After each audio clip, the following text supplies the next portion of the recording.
PD कम से कम class से समाप्त करते चलेंगे, बाकी क्रॉनिकल हमको डे बाय डे आपको समाप्त करते चल रहे। एक और बात, चलो लास्ट में बात करेंगे, जब थोड़ा सा थकने लगेगा तब बात करेंगे। पीडी में इस बार ज्यादा कुछ इंपॉर्टेंट नहीं है, लेकिन जो जो इंपॉर्टेंट है वो बात कर लेते हैं। जैसे एनसीआर रीजन का डेवलपमेंट हुआ, एनसीआर रीजन, दिल्ली जाइएगा तो एनसीआर सुनिएगा, दिल्ली नहीं सुनिएगा। एनसीआर रीजन में दिल्ली भी एक रीजन आता है, हरियाणा यूपी सबको मिला करके एक एनसीआर रीजन का डेवलपमेंट हुआ है। उसी में आप नोएडा को भी सुनते हैं ना, गुड़गांव को भी सुनते हैं आप वहां पे। राजस्थान का भी कुछ इलाका, लेकिन मेनली हरियाणा और यूपी का, पश्चिमी यूपी का।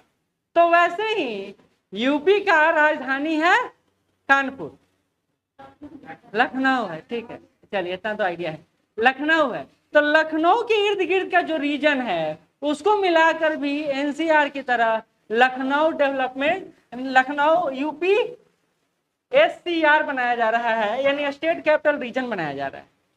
अब इसमें कौन कौन कितने जिलों को शामिल किया जा रहा है, कानपुर और कानपुर देहात को भी इसमें शामिल करने की बात चल रही थी, लेकिन यूपी कैबिनेट में कानपुर और कानपुर देहात को शामिल नहीं किया गया। तो उसके अलावा कौन कौन रीजन है, हालांकि आपसे ज्यादा इंपॉर्टेंट ये यूपी वालों के लिए है, लेकिन बिहार भी कभी कभी घूमते टहलते यूपी पहुंच ही जाएगा, राजस्थान पहुंच जाता है, यूपी कहीं नहीं पहुंचेगा। तो इसमें कौन कौन से जिले शामिल है ये देख लीजिए। लखनऊ के अतिरिक्त जो सबसे बड़ा रीजन है जो लखनऊ रीजन में शामिल होगा वो होगा हरदोई का। सबसे बड़ा जिला जिसका रीजन शामिल किया गया है वो है हरदोई का रीजन। तो इसमें सबसे बड़ा रीजन किसका है, हरदोई का है। उसके बाद सीतापुर है, उसके बाद रायबरेली है, फिर बाराबंकी है। तो 5 डिस्ट्रिक्ट को मिलाकर लखनऊ रीजन को डेवलप किया जा रहा है एनसीआर के तरह। अगला जो बिंदु है बहुत ही इंपॉर्टेंट है और इस बार यहां से क्वेश्चन आने का पूरा चांस है। पहला डेट लाइन आपको याद रखना है, एकदम इसको मतलब दिमाग में होता है ना, बसा लीजिए वाला हालत में, 1 जुलाई 2024। क्यों? क्योंकि 3 पुराने कानूनों को बदलकर 3 नए कानूनों को लाया गया, या 3 नया पॉलिसी मेकिंग किया गया है। और ये पॉलिसी मेकिंग आपके लिए बहुत ही इंपॉर्टेंट है, क्योंकि ब्रिटिश काल के भारतीय दंड संहिता था, जैसे आईपीसी की बात करते थे, सीआरपीसी की बात करते थे, सब ब्रिटिश कालीन। क्या आज के संदर्भ में वो वैलिड था? नहीं था, क्योंकि कल का सिनेरियो कुछ और था और आज का सिनेरियो कुछ और है। तो हमने किसको किसको बदला एकदम याद कर लीजिएगा, इसमें कोई कॉम्प्रोमाइज मत कीजिएगा, ठीक है। अच्छा, इसको क्यों हम कर दिए, यहां देखते जाइए, बस सुनिएगा, याद हो जाएगा रूम पे, ठीक। भारतीय न्याय संहिता, ठीक है, भारतीय नागरिक सुरक्षा संहिता, और तीसरा भारतीय साक्ष्य संहिता। 3 अधिनियम है और डेट के साथ याद, मतलब ईस्वी के साथ याद रखिए। भारतीय न्याय संहिता बना 2023 में, भारतीय नागरिक सुरक्षा अधिनियम बना 2023 में, और भारतीय साक्ष्य अधिनियम 2023। ये 3 हुआ। अब इस तीनों के बदले नीचे आइए, कब? 1 जुलाई 2024 को डेट पूछा जा सकता है। नागरिक सुरक्षा संहिता 2023 किसके जगह पर बना है? तो सीआरपीसी के जगह पर बना है। फिर से नागरिक सुरक्षा संहिता जो बना है कोड ऑफ क्रिमिनल प्रोसीजर यानी सीआरपीसी के जगह पर बना है। नागरिक सुरक्षा संहिता हो गया। दूसरा है न्याय संहिता, भारतीय न्याय संहिता आईपीसी के जगह पर बना है, इंडियन पीनल कोड सुने हैं। अच्छा, सीआरपीसी कब का है? 1973 का सीआरपीसी। तो हमको ये तीनों याद रखना है कि सीआरपीसी के जगह पर नागरिक संहिता है, फिर से याद करिए, सीआरपीसी के जगह पर नागरिक संहिता है, आईपीसी की जगह पर न्याय संहिता है, और साक्ष्य अधिनियम की जगह पर साक्ष्य अधिनियम, ठीक है। साक्ष्य अधिनियम का भारतीय साक्ष्य अधिनियम का 1872 है, आईपीसी का 1860 है, और नागरिक संहिता का 1873, ठीक है। नागरिक संहिता जिसको क्रिमिनल प्रोसीजर बोला जाता है, सीआरपीसी बोला जाता है। ये तीनों याद रखना आपके लिए जरूरी है, कहा कि मिलाने के लिए आ सकता है, मिलाने के लिए आ सकता है, ठीक है, या ऐसे ही पूछा जा सकता है, कोई बड़ी बात नहीं। एक और बात है जो इसमें याद रखने वाला है, देखिए, कहता है आईपीसी के स्थान पर लाया गया भारतीय न्याय संहिता। 358 धाराएं हैं, जबकि आईपीसी में 511 धाराएं, ठीक है। तो उसमें 511 और इसमें कितना है 358 पहला। सीआरपीसी में 484 धाराओं की तुलना में भारतीय नागरिक संहिता में कितना धारा है 531। दूसरा फिर से याद करते हैं, नई संहिता में कितना धारा है 358, नई वाली नागरिक संहिता में कितना धारा है 531। और कहता है कि इंडियन एविडेंस एक्ट 167 धाराओं की तुलना में इसका स्थान लेने वाली भारतीय साक्ष्य अधिनियम कितना धारा है 170। तो सिर्फ न्याय संहिता छोड़ के बाकी दोनों, सॉरी हाँ, आईपीसी की जगह पर 358 की जगह 511 की जगह पर 358, मतलब न्याय संहिता छोड़ के बाकी दोनों में ज्यादा ही है, कम नहीं। ठीक है, तो यहां हो गया 484 के आधार पर स्थान पर 531 और यहाँ 167 के स्थान पर 170। तो फिर से याद करते हैं, हमने 3 अधिनियम बनाया है। पहला बनाया है नागरिक संहिता जो सीआरपीसी का स्थान लेगा, न्याय संहिता जो आईपीसी का स्थान लेगा, और साक्ष्य अधिनियम जो भारतीय साक्ष्य अधिनियम का स्थान लेगा। आईपीसी में जहां 531 धाराएं थी, वहीं जो न्याय संहिता बना है उसमें, सॉरी 511 थी जो इसमें अभी 358 है। सीआरपीसी में 484 धारा था और नागरिक संहिता में 531 धारा है। कहते इंडियन एविडेंस एक्ट में कितना था 167 था और नया भारतीय साक्ष्य अधिनियम में 170 है। ठीक है, ये इतना ही आपको याद करना, ये ज्यादा इसलिए रटवा रहे हैं क्योंकि ये बहुत इंपॉर्टेंट है, बहुत इंपॉर्टेंट। अच्छा, इसमें कुछ और बातें हैं, जैसे पहली बार आतंकवाद को परिभाषित किया गया है। ठीक है, दूसरा गंभीर अपराधों में भी ऑनलाइन एफआईआर कर सकते हैं। मुझे याद है कि दिल्ली में मेरा मोबाइल चोरी हो गया, ठीक है, अब बोला गया कि जल्दी से जाके सनहा लिखवा दो। तो सनहा लिखवाने के लिए क्या आप थाना जाएंगे? बिल्कुल नहीं। दिल्ली में यह सुविधा 2014 के बाद से ही है कि वहां आप 0 एफआईआर ऑनलाइन ही कर सकते हैं, और उसी को मान्यता दे दिया गया है नई संहिताओं में। ठीक है, तो आपको आप जाने का थी पुलिस स्टेशन जाने की जरूरत नहीं, 0 एफआईआर वहीं से आप सुगम तरीके से करवा सकते हैं। फिर आगे जैसा रिसर्च होगा उसके आधार पर लिखा सकते हैं, लेकिन अब थाना जाने की जरूरत नहीं।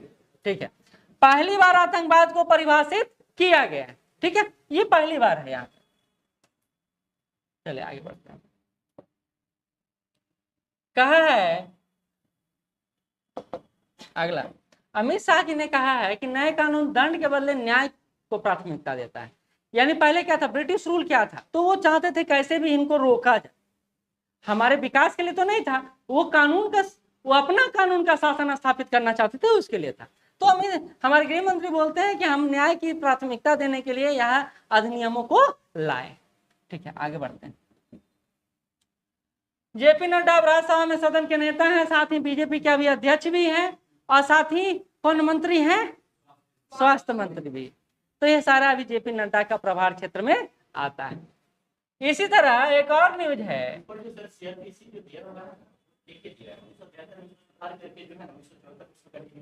अच्छा नहीं, लेकिन बना कब, 61, वही कर रहे, बना कब, हाँ ये सुधार हुआ था बीच में 82 में। ठीक है, अनुसूचित ये वाला पढ़ा चुके हैं ऑलरेडी, बिहार वाला जो तांती तत्वा वाला था। यहाँ एक इंपॉर्टेंट पॉइंट याद रखिएगा कि तांती तत्वा को जब एससी में शामिल किया गया तो किस जाति के साथ शामिल किया गया, तो बताए थे पान सवारी पन्नर के साथ शामिल किया गया। फिर से ईबीसी से हटाकर एससी में जब शामिल किया गया तो किस जाति में शामिल किया गया, पान सवारी सवासी पन्नर के साथ विलय किया गया था।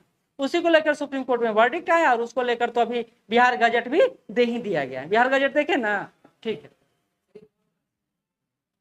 हाँ एससी कास्ट है। अब तांती तत्वा को ईबीसी में डाला गया है। देखिए ये जजमेंट यह बताया कि राज्य सरकार के पास कोई अधिकार नहीं है कि वो ईबीसी या ओबीसी को आप एससी या एसटी में शामिल कर ले। ये अधिकार किनके पास है, संसद के पास, यानी सरकार के पास।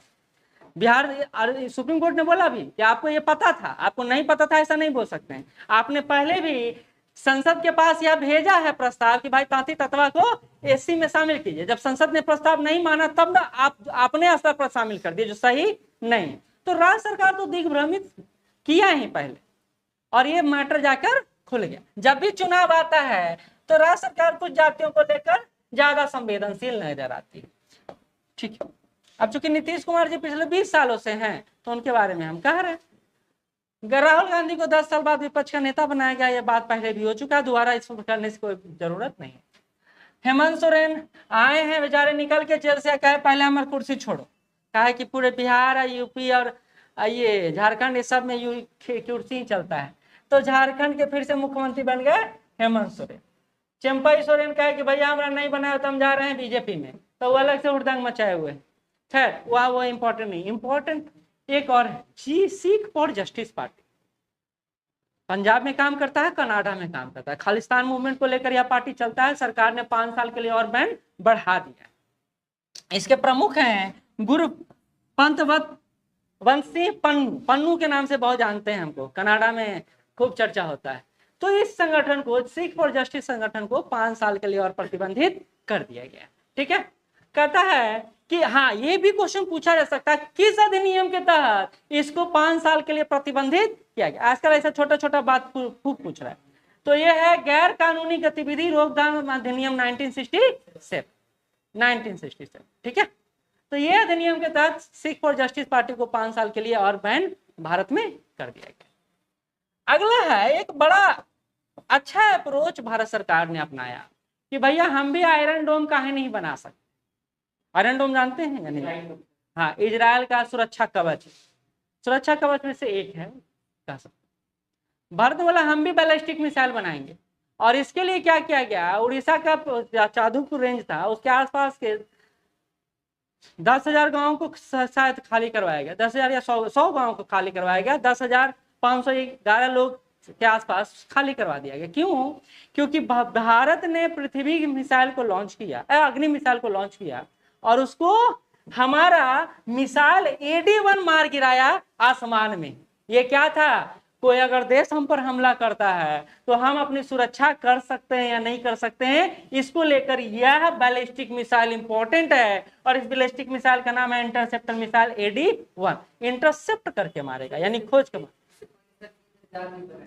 लेकिन वो सक्सेसफुल उतना नहीं रहा, लेकिन ये सक्सेसफुल रहा है। जाल बनाने में हम लोग रेंज जो है ना, ये ज्यादा रेंज। ठीक है, अगला जो है तो AD-1 बहुत इंपॉर्टेंट है। राष्ट्रपति भवन में 2 हॉल है, आप जाइएगा तो सामान्यतः जो पुरस्कार दिया जाता है, पद्म पुरस्कार या पद्म विभूषण, देखते हैं राष्ट्रपति भवन में आयोजित होता है। तो वहां 2 हॉल है, हाँ, दरबार हॉल और अशोक हॉल। हालांकि दरबार हॉल को नाम बदल के कर दिया गया गणतंत्र मंडप, और दूसरा अशोक हॉल को अशोक मंडप कर दिया गया। अब ये क्यों किया गया? क्योंकि ये दरबार औपनिवेशिक सत्ता या राज सत्ता का निशानी माना जाता है, या ये शब्द ही उस तरह का है, तो उस शब्द को परिवर्तित करके गणतंत्र मंडप नाम रखा गया है। किस दरबार का? दरबार हॉल का गणतंत्र मंडप, अशोक हॉल को अशोक मंडप। कहाँ है? राष्ट्रपति भवन में। कभी राष्ट्रपति भवन देखे हैं? देखे हैं? मोबाइल में देखे आप लोग? सर हम लोग केंचुआ प्रजाति के हैं, वहीं रहते हैं जमा हुए ना। अंदर कैसे जाइएगा? अंदर जाने का इलाही नहीं। मुगल गार्डन सब जब 15-20 दिन के लिए खुलता है तभी आप, मुगल गार्डन को नया नाम क्या है? अमृत उद्यान। तब आप थोड़ा जा सकते हैं। चलिए छोड़िए, वहां यहाँ से कहाँ पहुंचते हैं। तो ये 2 नाम याद रखना, ठीक है। अब आते हैं यहाँ, असम का चराई देव है। असम का चराई देव जिले में स्थित अहोम राजवंश के 700 पुरानी टीले नुमा समाधि है। इसको विश्व विरासत सूची में शामिल कर दिया गया है। ये एक इंपॉर्टेंट पॉइंट। फिर से, असम में चराई देव जिले में एक राजवंश का भूमि है। कौन से राजवंश का? अहोम राजवंश का। 1200 ईसा पूर्व शायद ये शासन करते थे। कहाँ? 1200 ईस्वी, 1200 से 1800 ईस्वी के आसपास इनका शासन था। तो उन्हीं को विश्व विरासत सूची में उनके समाधि को शामिल कर दिया गया। ये आपको याद रखना है।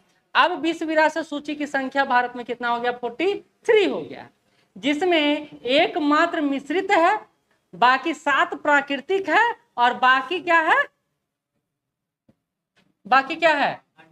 आर्ट नहीं, सांस्कृतिक स्थल, कल्चरल हेरिटेज। एक नेचुरल हेरिटेज 7 है, मिक्स्ड हेरिटेज 1 है और सांस्कृतिक स्तर कल्चरल प्रॉपर्टी जो है वो 35 है। तो 35 और 7 42 और 1 43। और बताए थे कि एक कौन है जो मिश्रित में आता है, कौन है? कंचनजंगा। ठीक है, बात कर चुके हैं पहले ही। और ये देखिए यहाँ लिस्ट भी दिया हुआ है, तो आप इसको देख सकते हैं अच्छा से। नहीं याद होता है तो इतना पूछता भी तो नहीं है। नहीं देखिए कुछ ना कुछ ये भी पूछा है। देखिए एक और चीज बताते हैं, जब ऐसा क्वेश्चन आता है ना तो एक बात याद रखिए, प्राकृतिक स्थल आपको याद होना चाहिए और मिश्रित, क्योंकि आपको या तो छांटने के लिए आ सकता है या मिलाने के लिए आ सकता है। तो ज्यादातर जगह जो हमारे कानून में ही रहता है। लेकिन अगर कह दिया निम्नलिखित में कौन है जो प्राकृतिक स्थल है, तो आपको एक दिक्कत का सामना करना पड़ सकता है। हाँ नहीं दिया था, बिल्कुल दे दिया था। तो ये याद करना पड़ेगा, ये तो जरूरी है ना, ये चार्ट आपको देखना ही पड़ेगा। ठीक, आप कहिएगा तो एक बार इस चार्ट को लेकर विश्व विरासत स्थल हो गया, रामसर साइट हो गया, इन सबको लेकर एक क्लास कर देंगे। ठीक है, चलिए आते हैं। जोरावर का परीक्षण किया गया है। भारतीय मूवी में खलनायक जो का नाम जोरावर रखा जाता था। जोरावर मतलब जो मजबूत होता है, जिसमें क्षमता ज्यादा होता है। तो वही तरह की क्षमता भारत ही प्रस्तुत कर रहा है कि दुर्गम पहाड़ियों पर तैनाती के लिए हल्का टैंक बना रहे हैं। इस टैंक का नाम क्या है? जोरावर। हुआ क्या है कि पहाड़ी इलाकों में जो भारी टैंक है वो चढ़ने में सक्षम नहीं होता, प्लस वहां धंसने की संभावनाएं ज्यादा रहती है क्योंकि बहुत भारी होता है। तो हमने एक हल्का टैंक बनाया ताकि इस सीमा पर हमारा सुरक्षा घेरा बढ़ाया जा सके, और उसी में से एक टैंक का नाम है जिसका नाम है जोरावर। ठीक है, टैंक देखे हैं आप लोग? कहाँ देखे हैं? मोबाइल। और टैंक कहीं नहीं देखे? हाँ, स्टेशन पर कहाँ रखा हुआ है? हाँ वहां रखा रहता। बिहार में तोप रखा हुआ है, पुराना म्यूजियम में तोप रखा हुआ है। स्टेशन पर हुआ है भाप इंजन, भाप इंजन। हाँ हमको नहीं, यहाँ कलकत्ता चले जाइएगा तो आपको टैंक दिख जाएगा। हाँ विक्टोरिया पैलेस में लगा रहता है। अब बिहार में आपको युद्धक विमान देखने को मिल जाएगा। कहाँ? इको पार्क में, मतलब हंस इको पार्क का जो 3rd गेट है पीछे से, वो युद्धक टैंक ही लगा हुआ है ना, आकाश लगा हुआ है शायद। चलिए नहीं देखे आप लोग, मतलब आप लोग फ्रंट गेट से जाते होंगे ना, उधर वाले से, सचिवालय की तरफ से पीछे से रास्ता है। 3 एरिया में बटा हुआ है इको पार्क। पहला जोन पीछे से है जहाँ हेलीकॉप्टर उपर रखा हो, जहाँ आप माउंट क्लाइंबिंग ये सब कर सकते हैं। हाँ पीछे ही है। चलिए आते हैं यहाँ से, यहाँ पर आते हैं। तो हाँ ये बात हो रहा था कि हल्का टैंक कैसा होता है। टैंक देखिएगा बहुत भारी भारी होता है। ठीक है, तो इसी को ले, इसको बनाया कौन है? तो डीआरडीओ बनाया और लार्सन आलियन टीम ने मिलकर बनाया है जोरावर टैंक को। जोरावर टैंक क्या है? हल्का टैंक है जो दुर्गम पहाड़ी इलाकों में चलने में सक्षम है। हुआ ये कि चाइना ना इस इलाके में पहले ही इस तरह का टैंक तैनात कर चुका है, और हम लोग पिछड़ते जा रहे थे 2 बात में। एक तो इंफ्रास्ट्रक्चर नहीं था जहां विमान को उतारा जा सके, तो वो पहले हम लोग बनाए लसी में। फिर हम लोग के पास चाहिए था टैंक, भारी भरकम टैंक, चल नहीं पाता वहां, तो हमने हल्का टैंक का क्रिएशन किया है। ठीक है, नाम है जोरावर। ठीक, चलिए और कुछ है? हाँ अगला। हाँ मिल, अच्छा ये बताइए कौन डिफेंस से नहीं काम कर रहा है? रिलायंस नहीं कर रहा है, टाटा नहीं कर रहा है, सारा कर रहा है। सबको, निजी सेक्टर को अलाउ किया गया है ना। मेड इन इंडिया पर काम तो हो रहा है। हाँ आज आगे बढ़ते हैं। मिसाइल प्रणालियों के मूल्यांकन करें, हवाई लक्ष्य के रूप में इस्तेमाल है तो विकसित अभ्यास विमान का एक और सफल परीक्षण किया गया है। ये क्या है? कुछ नहीं है। देखिए हमने पढ़ा इंटीग्रेटेड टेस्ट रेंज, जो high speed expendable aerial target जिसको हिट बोलते हैं, इसी को अभ्यास विमान बोला जाता है। हम लोग सीखने में इसका या प्रयोग में इसका प्रयोग कर रहे हैं। डीआरडीओ ने विभिन्न मिसाइल प्रणालियों के मूल्यांकन के लिए टारगेट के रूप में इस्तेमाल करने के लिए जिसका निर्माण किया उसका नाम है अभ्यास विमान। कि कोई विमान आ रहा है उसको टारगेट कैसे कैसे किया जा सकता है, उसके लिए डीआरडीओ ने किस विमान को बनाया है? अभ्यास। ठीक है, कहता है 17 वर्ष की शानदार सेवा के बाद, हाँ एक बार राजपूत कौन था उसको लेकर क्वेश्चन पूछा जा चुका है बीपीएससी में। INS राजपूत था शायद, जिसको डीकमीशन किया गया था। कहते हैं UH-3H हेलीकॉप्टर की नौसेना से विदाई कर दी गई है। यह UH-3H हेलीकॉप्टर को जून 2024 में विशाखापट्टनम के INS डेगा से आयोजित एक फंक्शन किया गया। उसमें डीप फंक्शन मतलब होता है कि उसके महत्वपूर्ण सारे पार्ट को निकाल लिया जाता है, मिसाइल निकाल लिया जाता है, उसको छोड़ दिया जाता है, या तो उसको समुद्र में समाहित करवा दिया जाता है या म्यूजियम को दे दिया जाता है। जैसे आप दिल्ली जाइएगा तो कौन सा पार्क है वहां पर हेलीकॉप्टर बड़का सा रखा हुआ है, क्या तो नाम याद नहीं आ रहा उसका, खैर तो वो हेलीकॉप्टर पर रेस्टोरेंट खोले हुए, हेलीकॉप्टर नहीं एरोप्लेन है। हाँ तो INS विक्रांत को तो गला करके विक्रांत बाई को निकाला गया, लेकिन सफल नहीं हो पाया विक्रांत, क्योंकि मॉडल इतना बेकार दे दिया ना बजाज ने। खैर उनके लिए तो वो यूजफुल ही है, वो तो अब विक्रांत निकाल देगा विक्रांत के नाम से, लेकिन बाकी बॉडी का तो यूज कर ही सकते हैं। चलिए, तो कहता है हेलीकॉप्टर वर्ष 2007 में INS जलाश्व के साथ भारतीय तट पर लगाए गए थे, और इस समय इनका नाम UH-3H हेलीकॉप्टर न होकर सारस नाम दिया गया था। ठीक है, तो इसको डीकमीशन मतलब होता है अपने सेना से बाहर करते। INS विक्रांत को किया गया। ठीक है,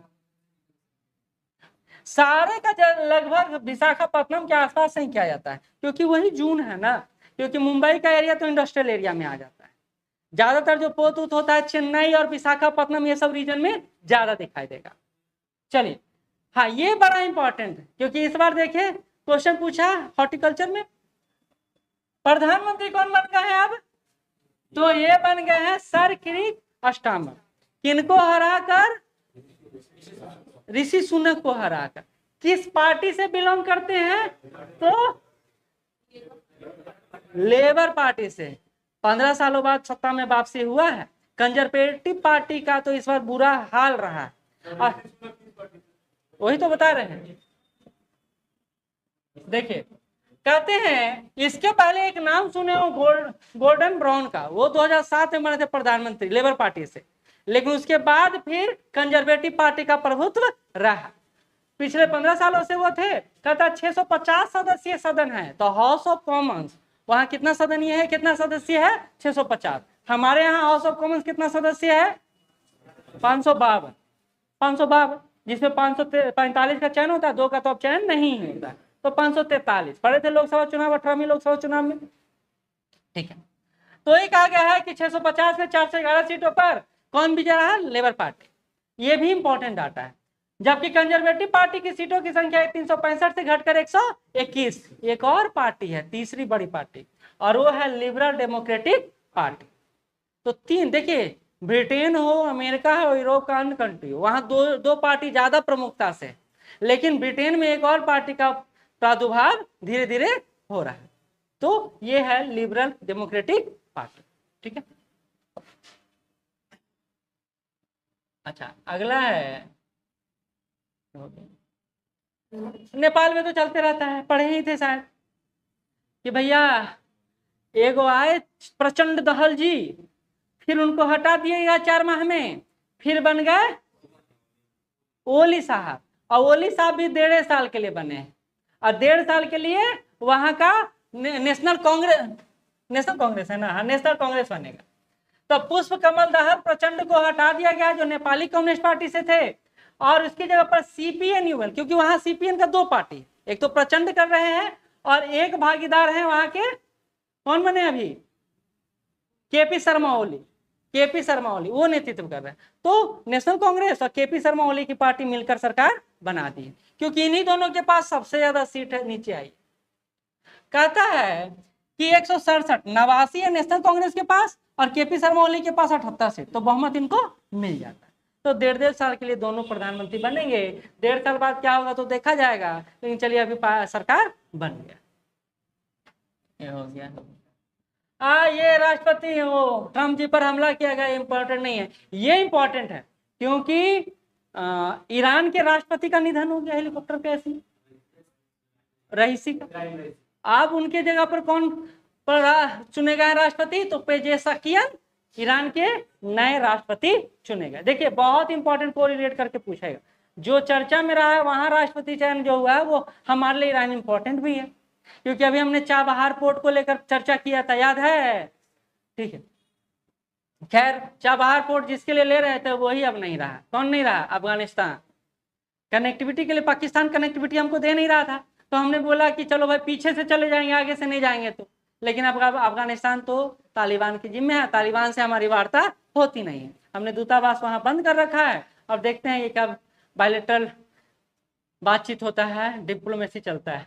ठीक है, तो कहते हैं कट्टरपंथी सईद जलीली। आप देखिए ये भी याद रखना है, वहां एक थे जो उदारवादी थे, और उदारवादी में नाम आता है पेजिशकियन का, और एक है कट्टरपंथी नेता सईद जलीली, जिनको हरा करके ये वहां के राष्ट्रपति चुने गए। हालांकि वहां चुना कोई भी जाए, वहां जो राज चलता है वहां के धर्म गुरु का ही चलता है, खमई ना नाम है,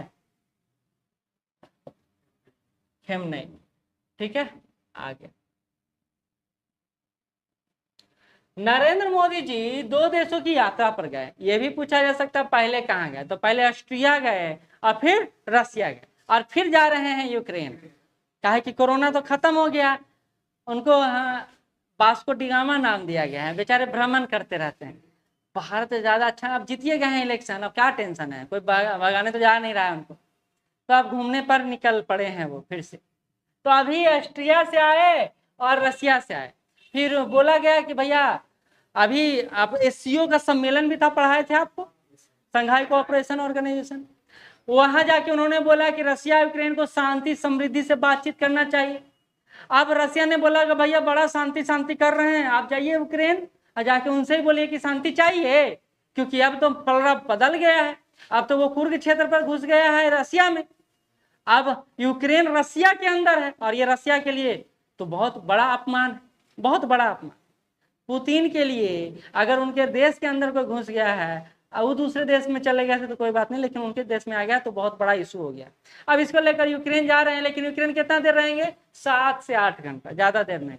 यानी बातचीत करेंगे, खाना पीना मस्त खाएंगे और निकल पड़े।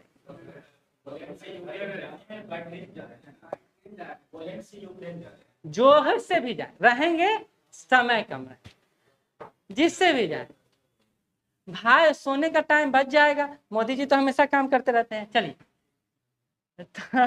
हाँ, तो ऑस्ट्रिया की यात्रा पर वह निकल गया, और रूसी उनकी यात्रा दोनों देशों के बीच 2000 से शुरू हुआ था। देखिए मेन है, भारत और रसिया के बीच शिखर सम्मेलन का आयोजन हर साल होता है, और 2000 से ये सिलसिला चलता आ रहा है। तो कभी हम लोग कोई सम्मेलन में मिलते हैं तो वहीं मिल लेते हैं, और नहीं तो वहां उस देश में जाकर हमारा शिष्टाचार मुलाकात होता है। और इसी शिखर सम्मेलन का अगला पार्ट जो है हम रसिया जाकर वहां कर रहे हैं। ठीक है, क्योंकि प्रधानमंत्री बने हैं और ये यात्रा पर हैं, पहली यात्रा पर हैं, तो पहली यात्रा रसिया से अच्छा क्या हो सकता है, क्योंकि रसिया से हमारा, यहाँ देख लीजिए, रसिया से हमारा बिजनेस हाल ही के वर्षों में बहुत ज्यादा बढ़ा है। क्यों बढ़ा है? क्योंकि रसिया पर तो प्रतिबंध लगा दिया गया पश्चिमी देशों द्वारा, अब तो वहाँ नेचुरल गैस और पेट्रोलियम प्रोडक्ट का निर्यात कर नहीं रहा है। भारत बोला कि हम S-400 तो खरीदेंगे ही, पेट्रोल और CNG भी खरीदेंगे। रसिया बोला बहुत अच्छा बात। जो दोनों देशों के बीच 25 लाख डॉलर की बात हो रही थी, 25 बिलियन डॉलर की बात हो रही थी कि हम लोग व्यापार करेंगे, वो अभी पहुंच गया 61 बिलियन डॉलर के आसपास। क्यों पहुंच गया है? बिकॉज ऑफ नेचुरल गैस और पेट्रोलियम प्रोडक्ट।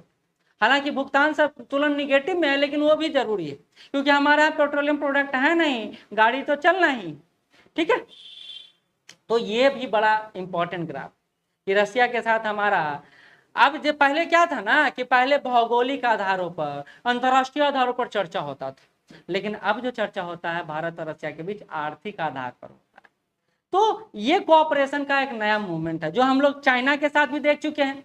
चाइना से चाहे जितना लड़ाई चल रहा हो, लेकिन आर्थिक व्यापार रुकता नहीं, क्योंकि हम जानते हैं कि चाइना के अगर हर वस्तु पर प्रतिबंध लगा दिए तो भारत में ना इन्फ्लेशन यहाँ पहुंच जाएगा, यहाँ इन्फ्लेशन। क्यों? क्योंकि हम किस पर निर्भर हैं? चाइना के प्रोडक्ट पर निर्भर। ये जानते हैं या नहीं जानते? नहीं जानते।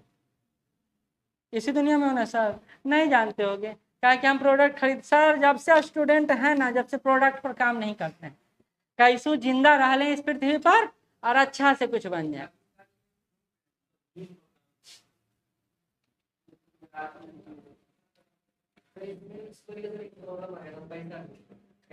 लेकिन अब तो इंडियन करेंसी में ही हो रहा है ना लेन देन, हम लोग भी उनसे ले रहे हैं, उनको भी दे रहे हैं, लेकिन बीओपी क्या हो गया कि निगेटिव में चला गया भारत के लिए। ये एक नकारात्मक बिंदु है। लेकिन पेट्रोलियम प्रोडक्ट तो ऐसे भी हमको सऊदी से लेना है। ओपेक कंट्री तो अपना नियम चलाने में लगे हुए हैं, वो जब चाहे पेट्रोल का रेट, वो एशियाई देशों के लिए होता है, पश्चिमी जगत के लिए नहीं होता है। तो हमको एक ऑप्शन तो चाहिए था, और वो ऑप्शन हमको रसिया के रूप में मिल गया, क्योंकि ईरान से हम ले नहीं रहे थे, क्योंकि ईरान को लेकर हम ज्यादा डैमेज और कंट्रोल नहीं कर सकते थे पश्चिमी जगत को, लेकिन रसिया को लेकर कर सकते, क्योंकि हमारा मित्र राष्ट्र।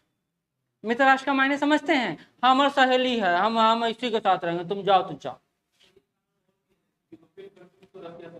बिल्कुल खरीदा, लेकिन अब स्टॉक कम हुआ है, बहुत कम हुआ है, बहुत कम हुआ है। पहले जितना उनके लिए मजबूरी है, इस पर नहीं बढ़ते, उनके लिए मजबूरी है, क्योंकि उनको गर्म रहना है और उसके लिए नेचुरल गैसेज जरूरी, उस पर नहीं जाते हैं।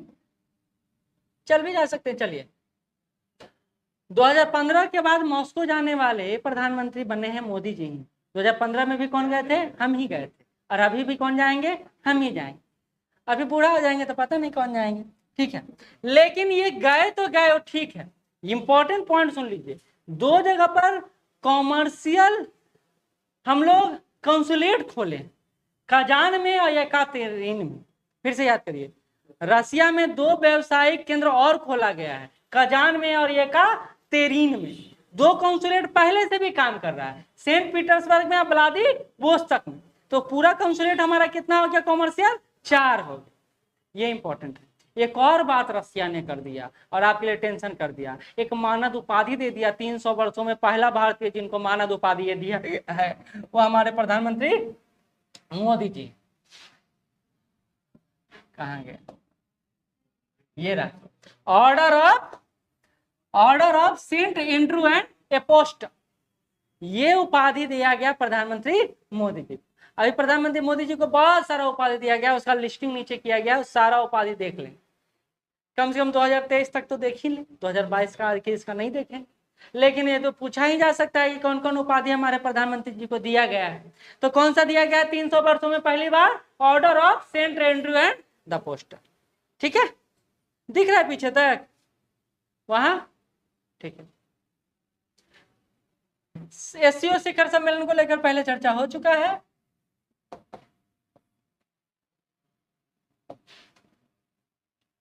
एक बार प्रधानमंत्री को लेकर यात्रा वृतांत पूछ दिया था। ऑस्ट्रिया की यात्रा करने वाले ये तीसरे प्रधानमंत्री बने, याद रखिएगा। पहला जवाहरलाल नेहरू, दूसरा इंदिरा गांधी और तीसरा मनमोहन सिंह। मोदी जी, मनमोहन सिंह तो ज्यादा जाति भी नहीं करते थे, उनको भारतीय पसंद, क्योंकि ऐसे भी वो शांत व्यक्ति थे। तो मोदी जी जो 41 वर्ष बाद 1983 में इंदिरा गांधी गई थी, उसके बाद मोदी जी गए। तो 41 वर्षों बाद ऑस्ट्रिया की यात्रा, हालांकि इसके पहले हमारी राष्ट्रपति जा चुकी हैं, खैर। तो वहां के चांसलर है कार्ल नेहमर, उनसे मुलाकात प्रधानमंत्री मोदी जी का हुआ है। चलिए, लद्दाख में एलएसी पर सैन्य वापसी को लेकर भारत और चाइना के विदेश मंत्रियों का बैठक हुआ। एस जयशंकर वहां शामिल हुए और बोला गया कि लद्दाख बड़ा रीजन है और प्लस कॉन्फ्लिक्ट वाला रीजन भी है। तो सैन्य वापसी को लेकर दोनों विदेश मंत्रियों का बैठक हुआ और इसमें बोला गया कि भैया पंचशील सिद्धांतों को लेकर हम लोग काम करेंगे और लद्दाख में सैन्य तैनाती की समाप्ति व द्विपक्षीय संबंधों को सामान्य बनाने का लद्दाख में प्रयास करेंगे। क्योंकि आपको वहां पता होगा एक झील है, कौन सा झील? पेंगोंग झील। उसको लेकर बीच में था कि ये एरिया मेरा, ये एरिया डिसाइड ही नहीं है। बड़ी बात है, डिसाइड ही नहीं है कौन सा किसका एरिया, इसलिए कॉन्फ्लिक्ट चलता रहता है। लेकिन बॉर्डर लाइन तो डिसाइड है, लेकिन वहां भी कॉन्फ्लिक्ट चलता रहता है। बीमस्टेक को समझ लीजिए। बे ऑफ बंगाल, आप भारत के नीचे वाला भाग को देखे होंगे, बंगाल की खाड़ी दिया हुआ। तो बे ऑफ बंगाल का रीजन का जितना क्षेत्र है उसको मिलाकर हम एक संगठन का निर्माण किए हैं। उस संगठन का नाम क्या है? बिम्स्टेक। ठीक है, इसका फुल फॉर्म एक बार पूछा गया है तो Bay of Bengal Initiative for Multi Sectoral Technical and Economic Cooperation. एक बार बिम्स्टेक का फुल फॉर्म पूछा गया। ठीक है, इसका मुख्य उद्देश्य क्या है? तो सुरक्षा, सिक्योरिटी, कनेक्टिविटी, ट्रेड और इन्वेस्टमेंट, ये 4 मोटिव है जो बिम्स्टेक को इस क्षेत्र में रीजनल कनेक्टिविटी को जन्म देने का एक संगठन बनाता है। कहा जा रहा है कि भारत का पॉलिसी रहा है neighbourhood first policy, act east policy, और एक पॉलिसी है वो है सागर पॉलिसी। सागर पॉलिसी क्या है कि जितना भी तटीय इलाका है ना उसको कनेक्टिविटी देने का काम, उसकी सुरक्षा का काम। इधर तो बिम्स्टेक 3 पॉलिसी से जुड़ा हुआ है। पहला है नेबरहुड फर्स्ट, दूसरा है एक्ट ईस्ट पॉलिसी और तीसरा है सागर पॉलिसी। ठीक है, कहते हैं ये बिम्स्टेक का विदेश मंत्रियों का सम्मेलन इस बार नई दिल्ली में हुआ और अगली बार इसी साल होना है थाईलैंड के बैंकॉक। ठीक है, चलिए ज्यादा टाइम नहीं ना हुआ है, 11:05, सबका मुंह उतर रहा है क्या? अभी 11 बाकी है। हाँ सही बोल, क्या करिएगा। अच्छा 2 क्लास में समाप्त कर देंगे, कोई दिक्कत नहीं। नींद आने लगा? अच्छा तो इसको समाप्त कर देते, थोड़ा सा और है, इसको समाप्त कर देते। ठीक है, हाँ देखिए मुस्कान आ गया चेहरे पर। चलो छोड़ेंगे तो आप ऐसे झुकने में लगे हुए थे। हाँ नहीं वो नहीं बात है, रह लेंगे का बात नहीं है। अभी नोटिफिकेशन नहीं आया है तो हम जल्दी में रहें, पहली बात ये समझ लीजिए। नोटिफिकेशन आता है तो हम जल्दीबाजी खुद ही रहते हैं, आपके बोलने की जरूरत हमको नहीं, हम अपना काम क्लियर करके देंगे। लेकिन नोटिफिकेशन नहीं आया है, कब एग्जाम, क्यों जल्दबाजी, आपको क्यों तंग करना, आराम आराम से हो जाएगा। ठीक है, तो आगे बढ़ते हैं। तो हम लोग बिम्स्टेक के माध्यम से मुख्य, देखिए इधर देखिए, सार्क हम लोग पहले से क्रिएट किए हुए, लेकिन सार्क पाकिस्तान के कारण मूवमेंट कर नहीं पा रहा है। अब बचता है बिम्स्टेक जिसमें पाकिस्तान शामिल नहीं है। तो बिम्स्टेक के द्वारा हम लोग रीजनल कनेक्टिविटी को बढ़ाकर ट्रेड को और ज्यादा इंप्रूव करना चाहते हैं, बस सिंपल सा बात। ठीक है, अच्छा संघाई सहयोग संगठन पहले ही पढ़ा चुके हैं, ये है बिम्स्टेक। देखिए पहले कितना कंट्री है, 7 कंट्री। अब यहाँ देख लीजिए कौन कौन कंट्री है। एक तो भारत अपना है, नेपाल है, भूटान है, म्यांमार है, थाईलैंड है, बांग्लादेश है, श्रीलंका। ठीक है, ये सारा। अब देखिए ये रीजन ही पड़ रहा है ज्यादा, सारा रीजन यही है। भूटान को तो सम्मिलित करना ही था ऐसे भी, क्योंकि वह तो हमारा संरक्षक देश है, हमारा नहीं, हम उसके संरक्षक देश। ठीक है, अब एक जो क्वेश्चन हमेशा पूछा गया, इसके कारण अब ये इंपॉर्टेंट हो गया। बीपीएससी एक बार पूछ देता है तो लगता है कि चलो सबका पढ़, जैसे G20 को लेकर पूछा ना, तो वैसे ही दुनिया के कुल जनसंख्या का 22% बिम्स्टेक के पास, यानी 1/4 जनसंख्या हम रखे। अरे हम ही ज्यादा रखे हुए, हाँ हम ही ज्यादा रखे हुए, 18% के आसपास तो हमारे पास। जीडीपी का 2.7 ट्रिलियन है, और 1/4 व्यापार जो होता है इसी रीजन से होता है। दुनिया का जितना व्यापार है वो इसी ऐसे होता है, ऐसे। ठीक है, इसी रीजन से चलता है। तो ये हमारे लिए एरिया जो है इंपॉर्टेंट है। 6 फोकस एरिया है बिम्स्टेक का। पहला ट्रेड अभी पढ़ चुके, दूसरा टेक्नोलॉजी, तीसरा एनर्जी, चौथा ट्रांसपोर्ट, पांचवा टूरिज्म और छठा फिशरी। और ये फिशरी ही है जो श्रीलंका और भारत के मछुआरों को लेकर हमेशा चर्चा बना रहता है कि भैया अमर मछुआरा का पकड़ लिया। ये सही बात, क्योंकि भारत का फिशरी सिस्टम श्रीलंका से एडवांस है। हमने अपने समुद्री क्षेत्र का जितना सतही लेवल पर हमको मछली का पकड़ना पकड़ लिए, अब हमारे एरिया में ज्यादा बचा नहीं है, तो हम कहाँ जाएंगे, दूसरे के एरिया में जाएंगे। लोग हमेशा नष्ट करता है हमको, वही बात होता है। ठीक है, अब ये संघाई सहयोग संगठन है, थोड़ा सा इसको लेकर बस ये लास्ट है कि संघाई 5 के नाम से पहले ही बात कर चुके हैं। संघाई 5 के नाम से पहले हुआ एस्टेब्लिश, उसके बाद 2001 में उज्बेकिस्तान इस समूह में शामिल हो गया। उसके बाद ये संघाई SCO बना। ठीक है, 15 जून 2000 को ये इसकी स्थापना मानी जाती है। SCO की स्थापना 15 जून 2001 माना जाता है। भारत और पाकिस्तान को 9 जून 2017 को शामिल किया गया, फिर 2023 में ईरान को शामिल किया गया, और फिर 2024 में बेलारूस को। कुल सदस्य संख्या कितना हो गया, 10। मंगोलिया को पर्यवेक्षक देश माना गया है, और इसका इस बार का थीम याद रखना है जो नहीं बताए थे, इसलिए इसको याद करना बहुत जरूरी है। से सीईओ का थीम इस बार का strengthening multilateral dialogue streaming towards a sustainable peace and prosperity. तो आपको लास्ट वाला और शुरू वाला याद कर लिया, बीच वाला गैप मार दिया, छोड़ दिया, हो जाएगा। ठीक है, तो स्ट्रेंथिंग मल्टीलेटरल डायलॉग, और अंत में क्या है, पीस एंड प्रॉस्पेरिटी। याद नहीं रहेगा, नहीं रहेगा, कोई बात नहीं। ये हो गया। ओ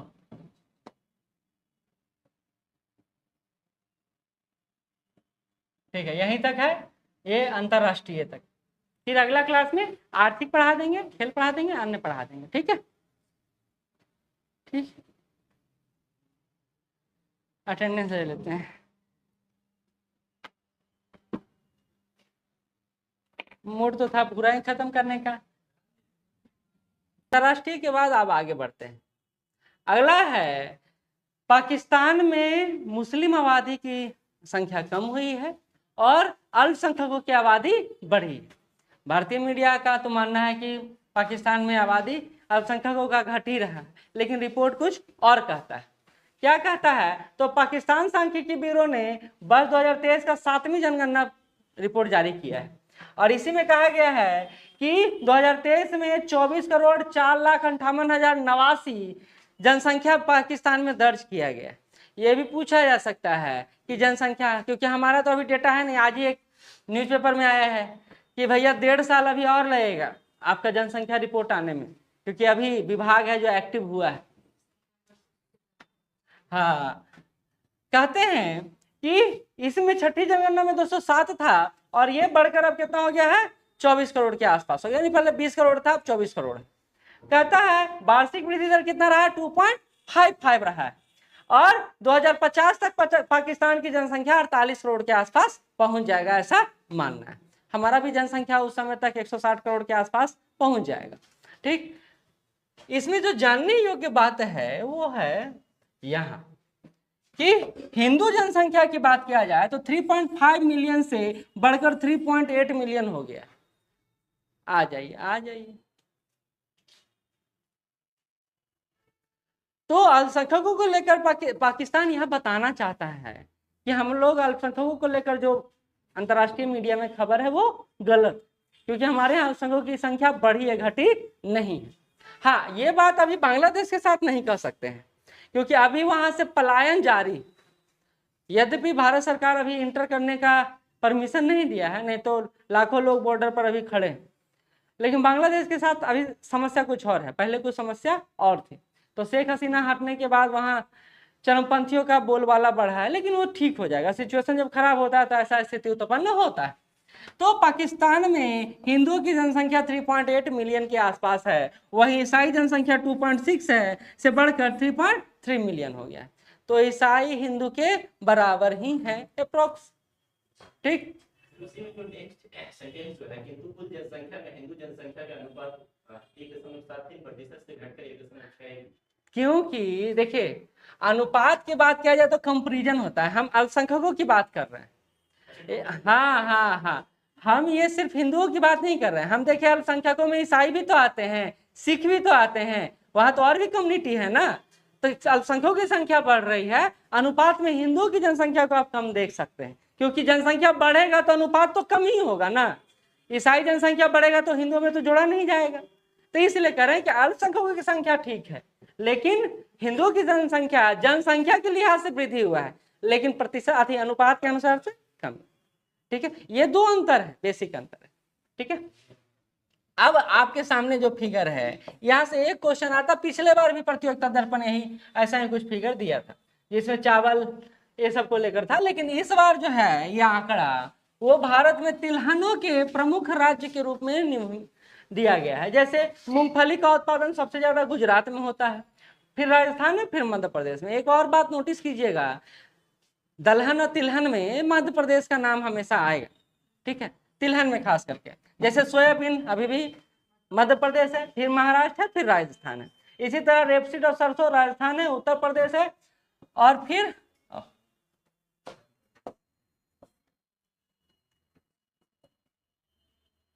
आते हैं, हाँ, फिर मध्य प्रदेश है। इस तरह अरंडी का बीज गुजरात, राजस्थान, आंध्र प्रदेश, ये 3 तक ही याद करते हैं, ज्यादा नहीं याद करते हैं। नाइगर सीड उड़ीसा, छत्तीसगढ़ और असम। इसी तरह गन्ने का प्रमुख उत्पादक पहले भी पढ़ चुके हैं, उत्तर प्रदेश है। हेलो, अभी क्लास में है, यहीं तो आ जाओ।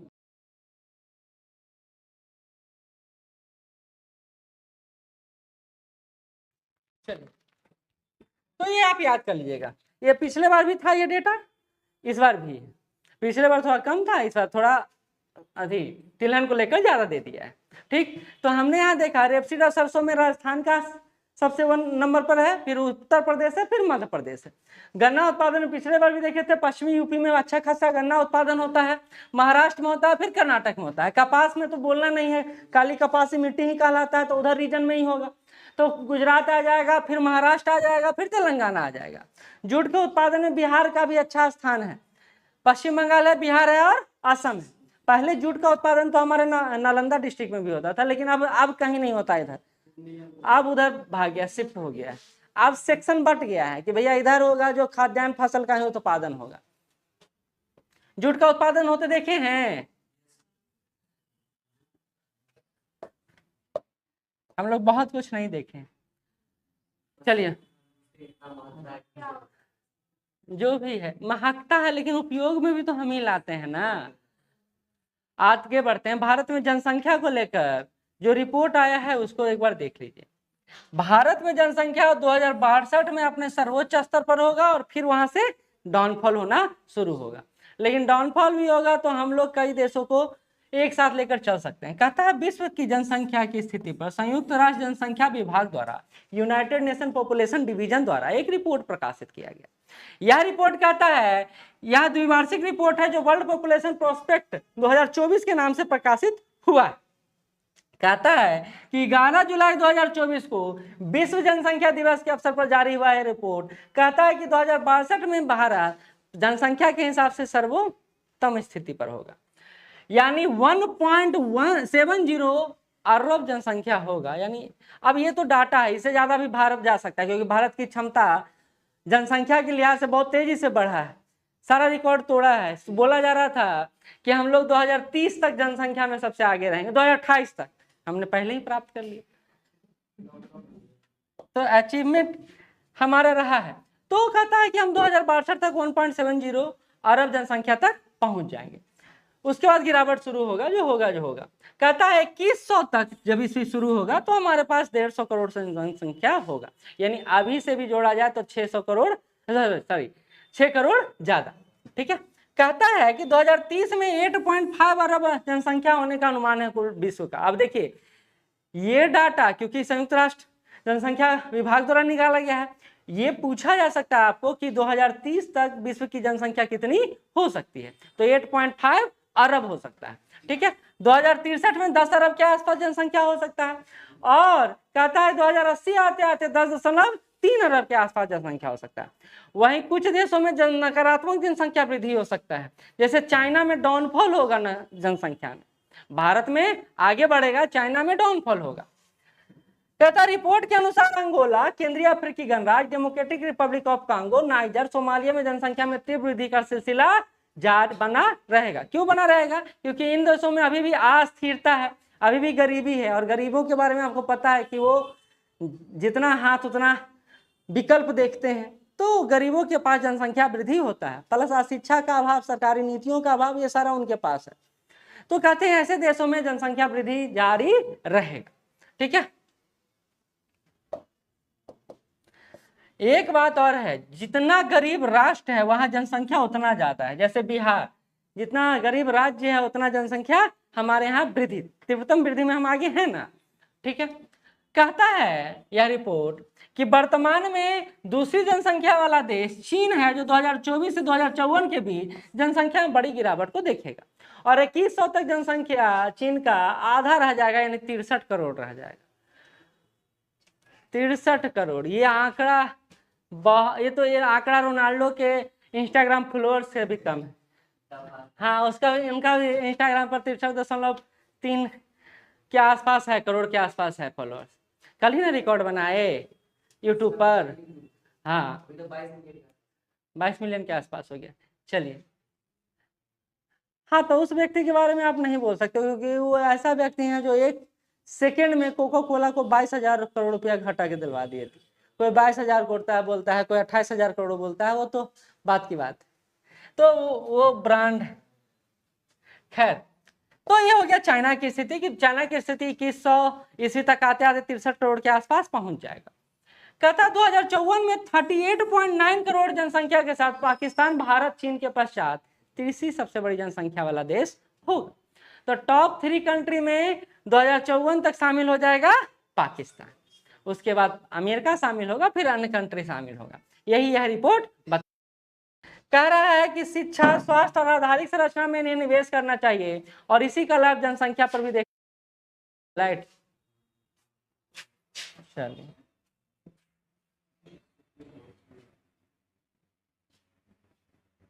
और वहां कोई उठ के चालू नहीं कर सकता, सब बैठ के इंतजार कर रहे, नीतीश आएगा तो चालू करेगा, नहीं।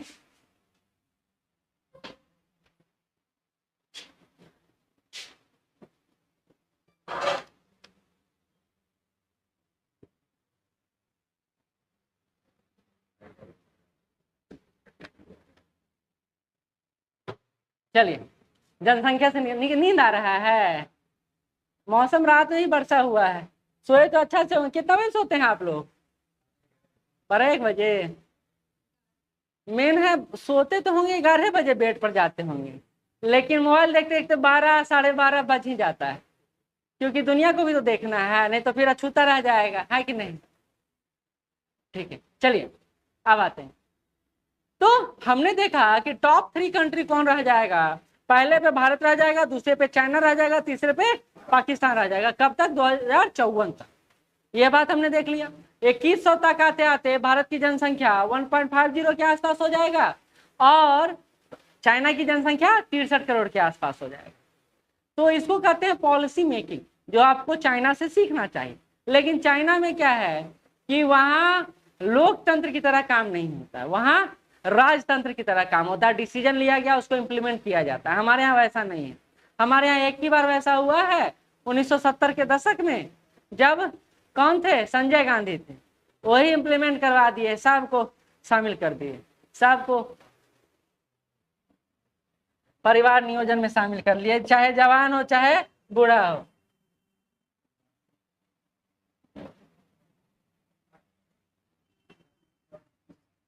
कहता है, एक बात और सुनिएगा, कि वैश्विक औसत जन्म दर जो हो जाएगा 2.25 हो जाएगा, यानी एक महिला 2 से ज्यादा बच्चे जन्म देगी वैश्विक स्तर पर।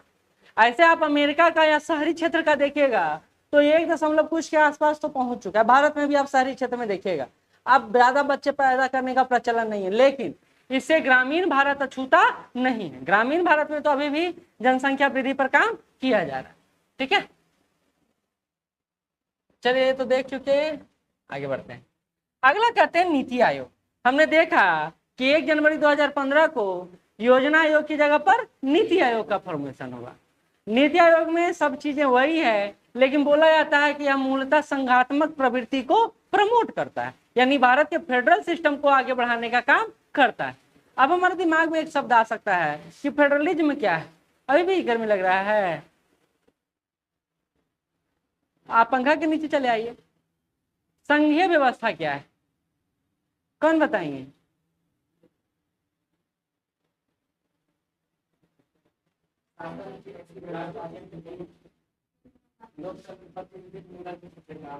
अच्छा, आप चुप रहेंगे? हाँ, इधर पढ़े होंगे, पॉलिटी नहीं पढ़े हैं आप लोग? तो पढ़े हैं। संघीय व्यवस्था किसको कहते हैं? आप भी पढ़े हैं,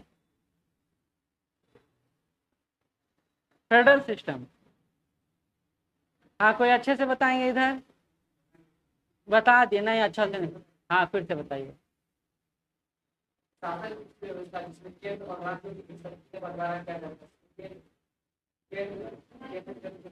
हाँ हाँ, नहीं नहीं, फिर बीच में नहीं नहीं, तुमको पढ़ी पता था, क्या नहीं बोली?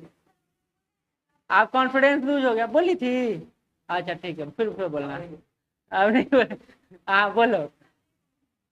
एक लगेगा तुमको, एक तो बोल रहे थे बेचारे, उनको बीच में टोक दी, नहीं नहीं क्या सही है बताओ। अभी खुद कंफ्यूज है क्योंकि हम बीच में बोल दी, इसका कंफ्यूजन लेवल बढ़ गया। बताओ जो जानती हो बताओ। तो वो क्या बोल रहे थे?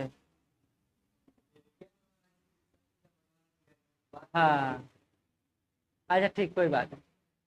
संघीय व्यवस्था का मतलब समझिए। संघीय व्यवस्था यानी फेडरल सिस्टम वैसे व्यवस्था को कहते हैं जिसमें केंद्र और राज्य समन्वयकारी तरीके से शासन का संचालन करते हैं, उसको संघीय व्यवस्था कहते हैं। भारत जैसे देशों में केंद्र, राज्य और पंचायत तीनों स्तर पर समन्वयकारी तरीके से शासन का संचालन किया जाता है। अब हमने बोला कि संघीय व्यवस्था में केंद्र और राज्य दोनों मिलकर काम करेगा, लेकिन योजना आयोग क्या था? केंद्रीय एजेंसी की तरह काम कर रहा था, यानी केंद्र की तरह ही काम कर रहा था, राज्य से उसको ज्यादा मतलब नहीं था। तो बोला गया कि भैया आप फेडरल स्ट्रक्चर को ना फॉलो नहीं करते हैं, यानी केंद्र और राज्य जो दोनों मिलकर काम करता है उस सिस्टम को आप लेकर नहीं चलते हैं। तो ये व्यवस्था, यह जो संस्था है, इंस्टीट्यूशन है योजना आयोग, वो अधूरा है और भारतीय डेमोक्रेसी के खिलाफ है। तो मोदी जी बोले थे 2014 में क्या कर हम इसको परिवर्तित कर देंगे। तो जो नया सिस्टम क्रिएट हुआ है वह सिस्टम है नीति आयोग। व्यवस्था वही, ब्रांडिंग नहीं है, ठीक है। बस इसमें एक बात जोड़ दिया गया कि जितना भी राज्य के सीएम हैं, मुख्यमंत्री हैं, उसको इनमें शामिल किया गया। जितना भी यूटी के उपराज्यपाल या राज्यपाल है उसको भी नीति आयोग के स्ट्रक्चर में शामिल किया गया है। और वही बात को लेकर यहाँ चर्चा किया गया है कि जो स्ट्रक्चर है उसमें अभी फेरबदल किया गया है। इसको थिंक टैंक बोला जाता है। थिंक टैंक मतलब क्या होता है? घर के सोचने विचारने वाला व्यक्ति या संस्था।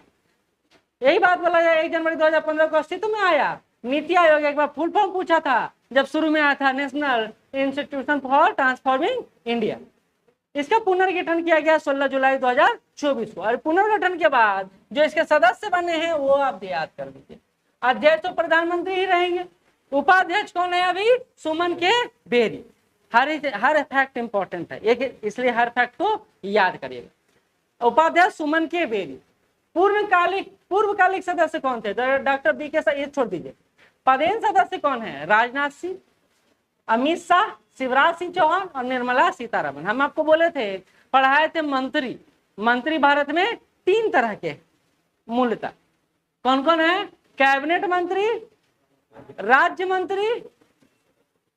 मंत्री स्वतंत्र प्रभार, और एक और पढ़ाए थे उप मंत्री। नहीं पता है?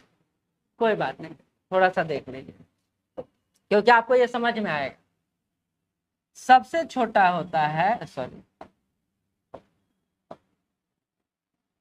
इसको कहते हैं कैबिनेट मिनिस्टर।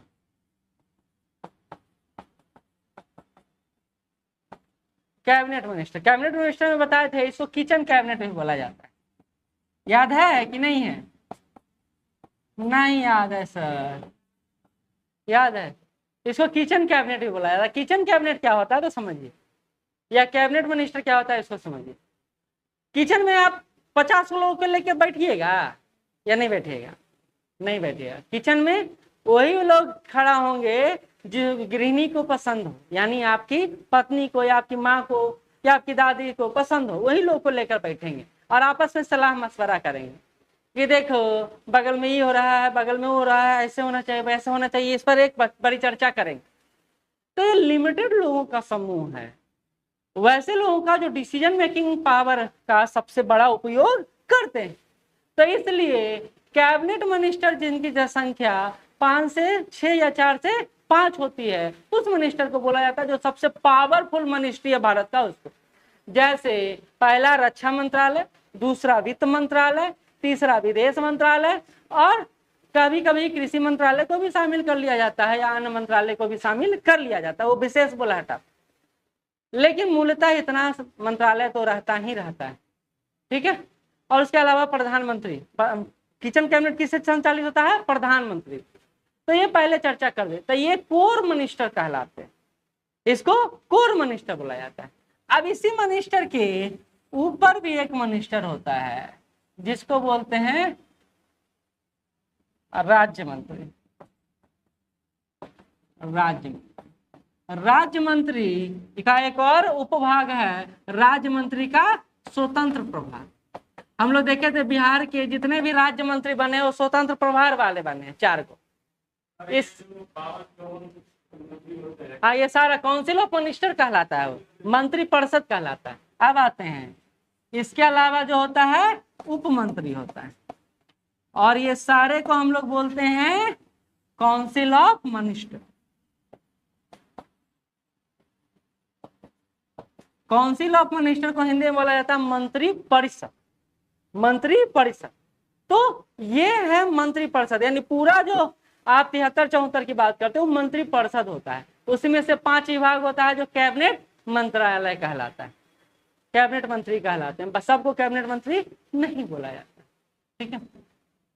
अच्छा, तो ये देखिए, हाँ गृह मंत्री तो छोड़ ही दिए थे, गृह मंत्री भी कैबिनेट मिनिस्टर में शामिल होता है। देखिए कितना मिनिस्टर है, 1 2 3 और 4। इसमें विदेश मंत्री लगता है छुटे हुए हैं ना, हाँ विदेश मंत्री नहीं। शिवराज सिंह चौहान को खुश करने के लिए दिया गया है, जरूरी था, मध्य प्रदेश में परफॉर्मेंस भी ठीक रहा है। चलिए, तो ये नया स्ट्रक्चर है जो आपका नीति आयोग का बना है, ठीक है। आप देखिए, मैंने बोला आपको कि आपको कैबिनेट मिनिस्ट्री किसी और को भी बुला सकती है, या नीति आयोग अपनी चर्चा में किसी अन्य मंत्रालय को भी शामिल कर सकता है। क्यों कर सकता है? क्योंकि देखिए नीति आयोग जो है हर व्यवस्था को देखता है, वो स्वास्थ्य व्यवस्था को देखता है, वो शिक्षा व्यवस्था को देखता है। तो जिस के बारे में वो सोच रहा है उस मंत्री से तो संपर्क साध ही सकता है। तो इसलिए अन्य मंत्रालय को भी इससे जोड़ा गया है, जो विशेष आमंत्रण पर इसे जुड़ सकते हैं, ठीक है। अब आते हैं आगे, भारत का वाणिज्यिक व्यापार। देखिए व्यापार हम 2 रूपों में करते हैं, एक तो देश के अंदर करते हैं और दूसरा देश के बाहर करते हैं।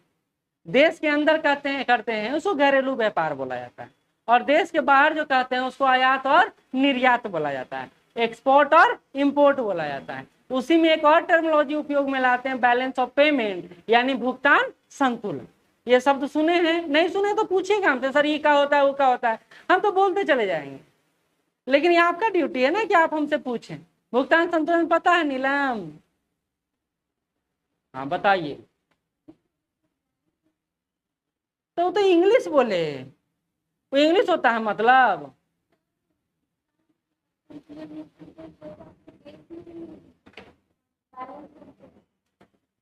अच्छा ये चीज बताइए, इसमें क्या शर्म है बोलने में कि सर हमको नहीं पता है? इसमें कोई शर्म है? हम नाई के दुकान में गए, सुनिए, हम नाई के दुकान में गए हैं और उसको गेट पर एकदम हाथ टिका के खड़े हैं। तो नाई बेचारा 2-3 को काट दिया बाल, तब भी देख रहा है वो था वैसे ही खड़े हैं। पूछा भैया कुछ काम है क्या, ऐसे ही टाइम पास कर रहे हो, कहीं और टाइम पास नहीं हो रहा है? तो बोला नहीं, हमको बोलने में शर्म आ रहा है। क्या शर्म आ रहा है? कि हमको बाल कटवाना है। भाई नाई के दुकान में गए हो तो बालें कटवाने गए होगे, वहां झाड़ू मारने तो नहीं गए होगे। आप इस संस्था आए हैं तो जानने के लिए ही आए हैं, बताने के लिए तो नहीं आए हैं। आप यहाँ पूछिएगा नहीं तो कैसे काम चलेगा बताइए। ये सब के लिए आप पर देख कर बोल रहे हैं, लेकिन ये क्वेश्चन हमारा सबसे, बता दीजिए। सुरेश, हाँ हो गया? सबने नहीं चेक किए थे कि मैसेज करके किसी को चले आए थे, फिर अभी चेक कर रहे हैं? तो फिर मत मोबाइल यूज करिए। अच्छा बात देखा, अभी इनको याद आया होगा। चलिए, भुगतान संतुलन का मतलब होता है कि हम जितना भी मच्छर बला रहा है, मच्छर बला ये इतना अच्छा चीज है, आपको भी लेके रख लेना चाहिए। रात में बहुत मच्छर काटेगा, अभी वर्षा पड़ गया है, मच्छर उत्पन्न होगा, कट ही रहा है। तो तुम क्या करती हो? चौकी के नीचे सो जाती हो? यहाँ पर भी काटा है, तब ठीक है। नहीं ठीक है भाई, मेरे रूम में बहुत काटता है, तुम लोग को मारना होगा मच्छर तो मेरे रूम में आ जाना, ठीक। चले आते हैं यहाँ पे। तो भुगतान संतुलन का मतलब होता है कि हम कितना व्यापार वहां निर्यात किए और कितना आयात हुआ, उन दोनों को जब जोड़ेंगे तो उस प्रक्रिया को क्या कहेंगे? भुगतान संतुलन। जोड़ेंगे मतलब कितना गया और कितना आया, उसका अंतर जो निकलेगा वो भुगतान संतुलन कहलाता है, ठीक है। जैसे आप 100 रुपया का सामान बेचे और 120 रुपए का सामान लाए तो आपका यहाँ क्या कहलाएगा, बैलेंस ऑफ पेमेंट कहलाएगा। कहेंगे बैलेंस ऑफ पेमेंट कैसा रहा, खराब रहा, क्यों, क्योंकि आप निगेटिव में गए। और अच्छा कब मानेंगे, जब पॉजिटिव में जाएगा, जब 80 रुपया खर्चा होगा 100 रुपया इनकम होगा। तो हमारा कुछ देशों के साथ बैलेंस ऑफ पेमेंट बहुत अच्छा है, कुछ देशों के साथ बहुत खराब है। जैसे कल हमने रसिया के साथ देखा था, बैलेंस ऑफ पेमेंट हमारा बिगड़ गया, लेकिन वो सकारात्मक। क्यों सकारात्मक है, क्योंकि पेट्रोलियम प्रोडक्ट हम लोग आयात कर रहे हैं और वही सबसे बड़ा हमारा नीड है। तो वैसे प्रोडक्ट के लिए हम घाटा सह सकते हैं, लेकिन अमेरिका के साथ हमारा बैलेंस ऑफ पेमेंट पॉजिटिव है। क्यों पॉजिटिव है, क्योंकि वो उनको हम ज्यादा बेचते हैं, क्योंकि वो कंज्यूमरिस्टिक सोसाइटी, उपभोक्तावादी देश है। उपभोक्तावादी देश समझते हैं ना, आधा खाया आधा फेंका, या एक कोना खाया अब ज्यादा फेंक दिया, इसलिए वहां अनाज का बर्बादी सबसे ज्यादा होता है प्रति व्यक्ति के आधार पर। अमेरिका सबसे ज्यादा अनाज बर्बाद करता है। हमारे यहाँ क्या है, अनाज बच जाता है तो उसका उपाय लगाते हैं, जब तक वो सड़ न जाए या दुर्गंध न दे तब तक हम उपाय लगाते हैं, और खराब हो गया तब तो अलग बात। हमारे यहाँ सबसे ज्यादा बर्बादी, खाद्य रिपोर्ट है, सबसे ज्यादा बर्बादी जो होता है वो शादियों में होता है, शादियों में होता है, या फिर बर्थडे सब में खाना बर्बादी सबसे ज्यादा होता है। घरेलू जो खाना बनाते हैं उसमें ज्यादा बर्बादी नहीं होता है, क्योंकि उसका जिम्मा कौन संभाल रही होती है, महिलाएं। और महिलाएं ने अपना एक कोना किसी को ना दे एक्स्ट्रा, नहीं ना, ठीक है। चल, तो आते हैं भारत का वाणिज्यिक व्यापार।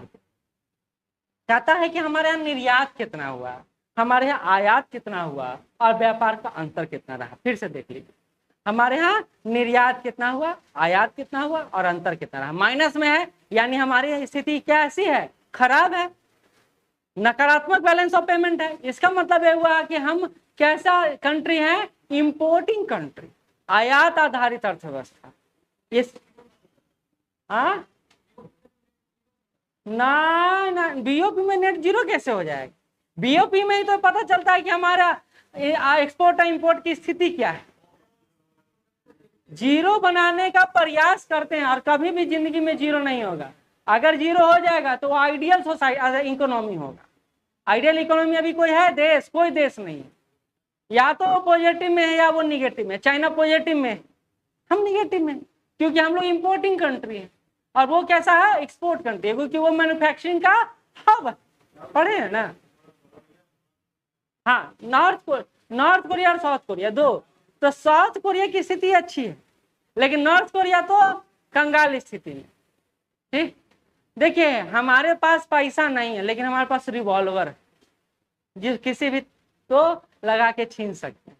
तो नॉर्थ कोरिया की स्थिति वैसी। खैर आते हैं, तो हमारा वाणिज्यिक व्यापार कैसा है, नकारात्मक। कितना है, 20.98 अरब डॉलर का हमारे यहाँ नकारात्मक बैलेंस ऑफ पेमेंट। ठीक है, इसी तरह अप्रैल से जून दे रहा है, दो दे रहा है, एक 2023 का दिया है, 2024 का दिया है। दोनों में आप देखिएगा बैलेंस ऑफ पेमेंट हमारा निगेटिव है। इसलिए बोला जाता है कि भारत एक आयात आधारित देश है। क्यों, क्योंकि हम निर्यात ज्यादा नहीं करते हैं, और जो प्रोडक्ट हम लोग निर्यात करते हैं उसका भी आयात करते हैं। पेट्रोलियम प्रोडक्ट का हम लोग आयात करते हैं तो हम निर्यात करते हैं, ज्वेलरी का हम लोग आयात करते हैं फिर निर्यात करते हैं। हमारा देश क्या है, तो हमारा देश पॉलिश करने वाला देश, चमकाने वाला देश है। हीरे को चमकाने का काम हमारा है, मंगवाते हैं हम लोग। प्यूरिफायर देश है, हम लोग कच्चा तेल लाते हैं और उसको प्यूरिफाई करके फिर बेचते हैं। तो हमारे देश की स्थिति कुछ ऐसी। और हम लोग और क्या बेचते हैं, तो हम लोग अनाज बेचते हैं। अरे भाई इतना 2, 5, 10 जहाज, 50, 100 जहाज भेजिएगा तो वो हेलीकॉप्टर आएगा आपसे, यही ना आएगा। हम लोग फ्रांस से क्या मंगवाए, कौन सा विमान लाए, राफेल। राफेल का कीमत देखिए, राफेल का कीमत देखिए, हमारा कितना अनाज वहां चला जाएगा, तब एक राफेल खरीद के हम लोग लाएंगे। ठीक है, अब आगे बढ़ते हैं। कहता है भारत के विदेशी व्यापार आंकड़े एक दृष्टि में कहता है कि विदेशी व्यापार होता कैसे है, या तो वस्तु में होता है या सेवा में होता है। पढ़ाए थे, याद है, व्यापार या तो वस्तु में होगा। क्या हुआ, सर दर्द कर रहा है। सर दर्द करने का कारण होगा या तो मोबाइल ज्यादा देख रहे होंगे या ज्यादा देर तक देख रहे होंगे। मोबाइल का बहुत नकारात्मक प्रभाव। और नींद पूरा नहीं होना भी एक इसका इशारा है। जब नींद पूरा नहीं होगा देखिएगा तुरंत आपका शरीर आपको कंट्रोल से बाहर निकल जाएगा। तीनों में क्या है सर, आपको कैसे बताएं, छोड़िए। तो चलिए, वस्तुगत व्यापार यहाँ दिया हुआ है और यहाँ सेवागत व्यापार दिया हुआ है, ठीक है। हम लोग व्यापार दो ही चीजों में कर सकते हैं, या तो आपको वस्तु दे सकते हैं, आपको कहेंगे चलिए ना छोड़ देते हैं। छोड़ने की प्रवृत्ति क्या है? सेवा, सेवा, ठीक है। नहीं तो कहेंगे छोड़िए ना, आप वो काम काला करें, हमको दे दीजिए। तो हम लोग क्या बना दिए, हम लोग टेलीफोन यहीं से बात करके अमेरिका के प्रॉब्लम को सुलझाने में लगे हुए हैं, है ना। ये देखिए ना, बेंगलुरु में इसका पूरा हब बना हुआ है। खैर, तो कह रहे हैं कि हम लोग निर्यात अप्रैल से जून में कितना कर रहे हैं वस्तु का, और आयात कितना कर रहे हैं। देखिए, आयात ज्यादा कर रहे हैं, निर्यात कम कर रहे हैं। तो वस्तु के मामले में हम निर्यात कम करते हैं और आयात ज्यादा करते हैं। वही सेवा के मामले में यह प्रसंग उल्टा हुआ दिखाई देता है, निर्यात हम लोग ज्यादा करते हैं और आयात कम। देखिए, ये बहुत बहुत बेसिक बात कि वस्तु का निर्यात हम लोग कम करते हैं, आयात ज्यादा करते हैं, और सेवा का निर्यात हम लोग ज्यादा करते हैं, आयात कम करते हैं। क्योंकि हमारा यहाँ प्रवृत्ति है कि भैया हमको कुछ नहीं है तो हम पैदल निकल देंगे, हमको जरूरी नहीं है कि ठाठ बाट ही मिले। वो तो आपको है ना, ये शहर वाला जो अभी नया नया जनरेशन है जिसको दिन भर बीमारी लगा रहता है, वो पांचों डेग चलना है तो भैया चलो बाइक से चलते हैं या ई रिक्शा पकड़ लेते हैं। गांव में तो कभी नहीं, 5-6 किलोमीटर तो ऐसे टप जाते हैं, तो वहाँ शॉर्टकट रास्ता ढूंढा जाता है।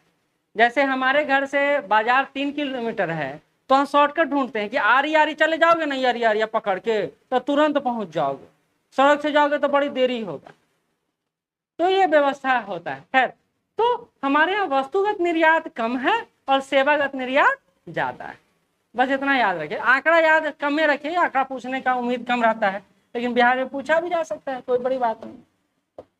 तो पहले वस्तु का दिया है, फिर सेवा का दिया है, फिर दोनों को मिला दिया है। देखिए, वस्तु और सेवागत। तो निर्यात हम लोग कितना कर रहे हैं? 184.46 अरब डॉलर कर रहे हैं। अप्रैल जून में कितना कर रहे हैं? 200.33 कर रहे हैं। 2023-24 की तुलना में 2025 में 24-25 में कितना वृद्धि है? 8.60 का। यही आयात भुगतान कितना कर रहे हैं? 205 और ये 222 8.47 का। तो इस तरह पूरा निकाल दिया इन्होंने आंकड़ा। तो हमको इसमें मूलतः यह याद रखना है, हमको डाटा याद नहीं रखना, डाटा इससे नहीं पूछेगा। मूलतः यह याद रखना है कि हम लोग निर्यात दो तरह से करते हैं, वस्तुगत करते हैं और सेवागत करते हैं। हम लोग आयात भी दो तरह से करते हैं, वस्तुगत करते हैं और सेवागत करते हैं। और हमारे यहाँ वस्तु का निर्यात कम होता है और सेवा का निर्यात ज्यादा होता है। वस्तु हम लोग लाते हैं और सेवा हम लोग देते हैं। इतना समझ गए? ठीक है। जैसे बीपीओ, भारत में सबसे ज्यादा जो हम लोग सेवा देते हैं वो बीपीओ के रूप में देते हैं। बीपीओ मतलब क्या होता है कि हम लोग वहां के समस्या, जैसे अभी हेल्थ सेंटर आप कॉल करते हैं तो हेल्थ सेंटर का पूरा जो सिनेरियो है वो फिट कर दिया गया है, कहीं वहां 50 आदमी को बैठा दिया गया। अब वो अमेरिका से कंपनी आ गई, एप्पल वाले को दिक्कत हो रहा है, देखो ना ऐप नहीं चल रहा, तो उसका सॉल्यूशन हम यहीं बैठ के देंगे। क्यों? क्योंकि हमारे यहाँ जो एम्प्लॉयमेंट है वो कम है, हमारे यहाँ पेमेंट है जो कम है। अमेरिका में एक एम्प्लॉय को 5 लाख 10 लाख रुपया देंगे, तो यहाँ 5-10 लाख रुपया में 50 एम्प्लॉय हो जाए। तो इसलिए उसका क्या किया जाता है? उसका निर्यात किया जाता है। अमेरिका से सेवाओं का क्या किया जाता है? निर्यात किया जाता है, या नहीं सॉरी आयात किया जाता है। अमेरिका आयात करेगा, भारत क्या करेगा? निर्यात करेगा। ठीक है, ये कंसेप्ट समझे या नहीं समझे? भारत सेवाओं का निर्यात करता है और अमेरिका सेवाओं का आयात करता है। निर्यात और आयात का एक बेसिक कंसेप्ट याद रखिए। क्वेश्चन यूपीएससी में पूछा है, जब कॉमनवेल्थ गेम हुआ था तो यूपीएससी पूछा और उसको फिर यूपीपीसीएस भी दोहराया कि भैया कॉमनवेल्थ गेम हुआ है हमारे यहाँ, आयात है या निर्यात है, या दोनों है या कोई नहीं? आयात। कॉमनवेल्थ गेम होना आयात, हम भी आयात मार के आए थे, लेकिन निर्यात है, निर्यात। एक कंसेप्ट याद रखिएगा तो आपको आयात और निर्यात का अंतर पता चल जाएगा। जहां आपको पैसा आ रहा है वो निर्यात है, जहां पैसा आ रहा है वहां निर्यात है, क्योंकि बेचेगा तभी तो पैसा आएगा। और जहां आपको पैसा जा रहा है वहां आयात। Basic concept. जहां आप से पैसा निकल के जा रहा है वो क्या है? आयात है, क्योंकि कुछ खरीदते हैं तो कुछ देते हैं। और पैसा जहां आ रहा है वो निर्यात। निर्यात क्या कहता है कि आपको लाभ होगा, आपके पॉकेट में पैसा जाएगा, आएगा नहीं।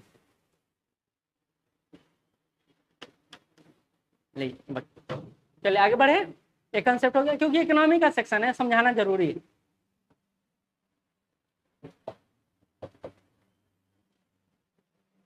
तो देखिए हमारे यहाँ व्यापार से बीओपी कितना दिखा रहा है?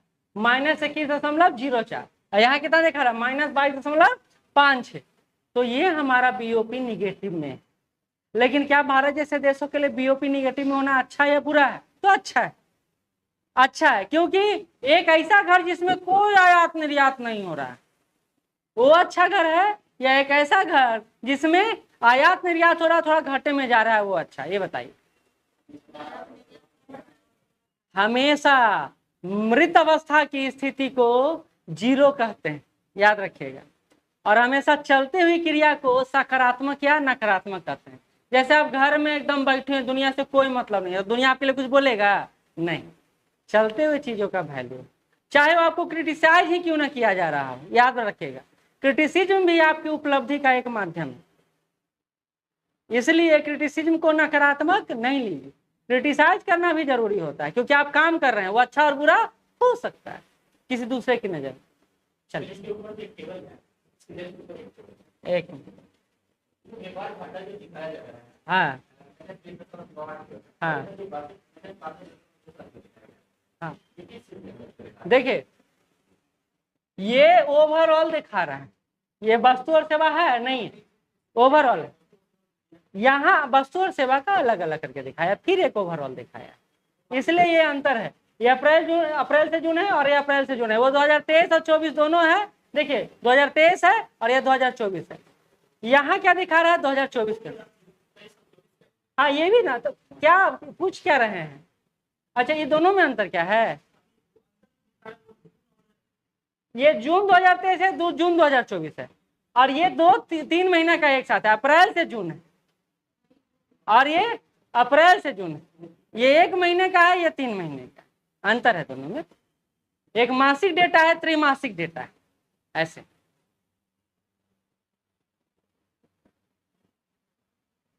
अब आते हैं यहाँ पे स्विफ्ट। ऐसा टर्मिनोलॉजी पूछ सकता है, कोई बड़ी बात नहीं, आजकल स्विफ्ट बहुत चर्चा में। Single window interference of facilitating trade, full form इसका है single window interference for facilitating trade. ठीक है, व्यापार को सुविधाजनक बनाने के लिए सभी औपचारिकताएं एक ही के जगह से पूरा करने की अवस्था को स्विफ्ट कहा जाता है। अपॉइंटमेंट कुछ हुआ है जो आपके लिए इंपॉर्टेंट है, जैसे विक्रम मिश्री भारत के नए विदेश सचिव बने, पहला अपॉइंटेड इंपॉर्टेंट।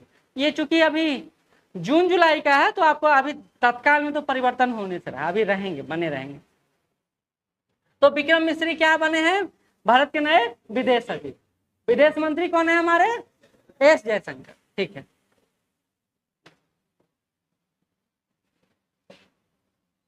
अगला है पीआईबी, हमेशा चर्चा में रहता है, कम से कम स्टूडेंट के लिए तो पीआईबी बहुत इंपॉर्टेंट है। बजट आया तो, इकोनॉमिक सर्वे आया तो, कोई डाटा दे, जैसे वो ऊपर वाला डाटा, ये सब पीआईबी के माध्यम से आपका ग्राफिक्स आता है, देखते हम।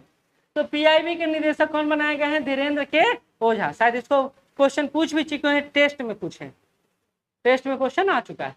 ठीक है, इसी तरह रवि अग्रवाल को केंद्रीय सीबीडीटी का अध्यक्ष बनाया गया है, रवि अग्रवाल को। तो ये तो आपको रटना पड़ेगा, इसका कोई ऑप्शन नहीं।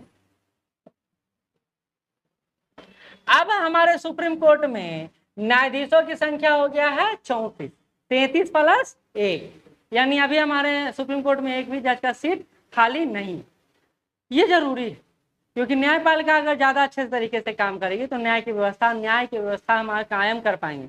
जो कल गृह मंत्री बोल रहे थे कि भारत अब कानून के शासन की जगह पर न्याय के शासन की बात कर रहा है। तो न्याय का शासन कब अवतरित होगा?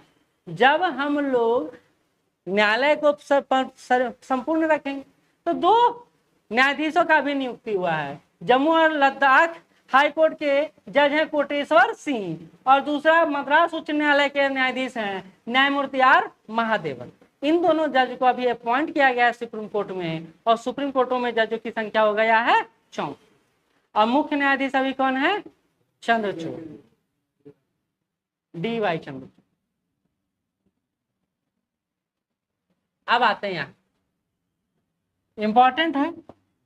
कहते हैं पुर्तगाल के एंटोनियो कोस्टा यूरोपीय परिषद के नए अध्यक्ष बने हैं और यूरोपीय आयोग के अध्यक्ष पद के लिए उर्सुला वान डेर लेन को बरकरार रखा गया। अब ये 2 चीजें, पहला आप देख रहे होंगे कह रहा है यूरोपीय परिषद और दूसरा है यूरोपीय आयोग। इसमें बड़ा कौन है? तो यूरोपीय परिषद बड़ा है और उसी के तहत यूरोपीय आयोग काम करता है। जैसे आप देखे होंगे यूरोपीय यूनियन का फॉर्मेशन हुआ, तो यूरोपीय यूनियन का अपना एक गवर्निंग बॉडी, हर देश का अपना अपना गवर्निंग बॉडी है। उसके अलावा यूरोपीय यूनियन का अपना गवर्निंग बॉडी है। उसी गवर्निंग बॉडी के महत्व पद किनको मिला है? एंटोनियो कोस्टा को मिला। पूरा यूरोपीय यूनियन को साथ देने का काम इस यूरोपीय परिषद का, ठीक है। तो कहते हैं पुर्तगाल के पूर्व प्रधानमंत्री एंटोनियो कोस्टा यूरोपीय संघ के शीर्ष निकाय यूरोपीय परिषद यानी यूरोपियन काउंसिल के नए अध्यक्ष चुन लिए गए, ठीक है। इस पद पर बेल्जियम के पूर्व प्रधानमंत्री चार्ल्स मिशेल दिसंबर 2019 से यूरोपीय परिषद के अध्यक्ष रहे। तो ये क्वेश्चन हमारा यहाँ अभी आया है जिससे हम लोग ज्ञात कर सकते हैं कि भैया बताइए एंटोनियो कोस्टा किसकी जगह पर यूरोपीय परिषद के अध्यक्ष बने? तो ये बने हैं चार्ल्स मिशेल। क्वेश्चन आया था अभी, और ऐसा ऐसा क्वेश्चन खूब देता है बीपीएससी, किसको हटा कर कौन बना है वाला सेक्शन खूब आता है। क्योंकि नया तो हर बुक में, देखिए यही दिक्कत होता है, वार्षिकांक लेते हैं तो वार्षिकांक में क्या दिया जाता है? यूरोपीय परिषद के अध्यक्ष, लेकिन ये नहीं दिया रहता है किसको हटा के कौन बना। ये एक अच्छा होता है जब आप मंथली मैगजीन पढ़ते हैं तो, ठीक है। इसी तरह कहा जा रहा है यूरोपीय परिषद यूरोपीय संघ का शीर्ष निकाय है। इसमें यूरोपीय संघ के 27 राष्ट्रों के शासन प्रमुखों के अतिरिक्त यूरोपीय आयोग के अध्यक्ष और यूरोपीय परिषद के अध्यक्ष भी शामिल होते हैं। यूरोपीय परिषद के अध्यक्ष का चुनाव परिषद के 27 राष्ट्रों के शासन प्रमुखों द्वारा गुप्त मतदान के माध्यम से होता है। और आपको पता है पहले इसकी सदस्य संख्या 28 थी, ब्रिटेन को अब बाहर निकाल दिया गया, तो अब 27 हो गया है ना, ठीक है। कहते हैं अगला,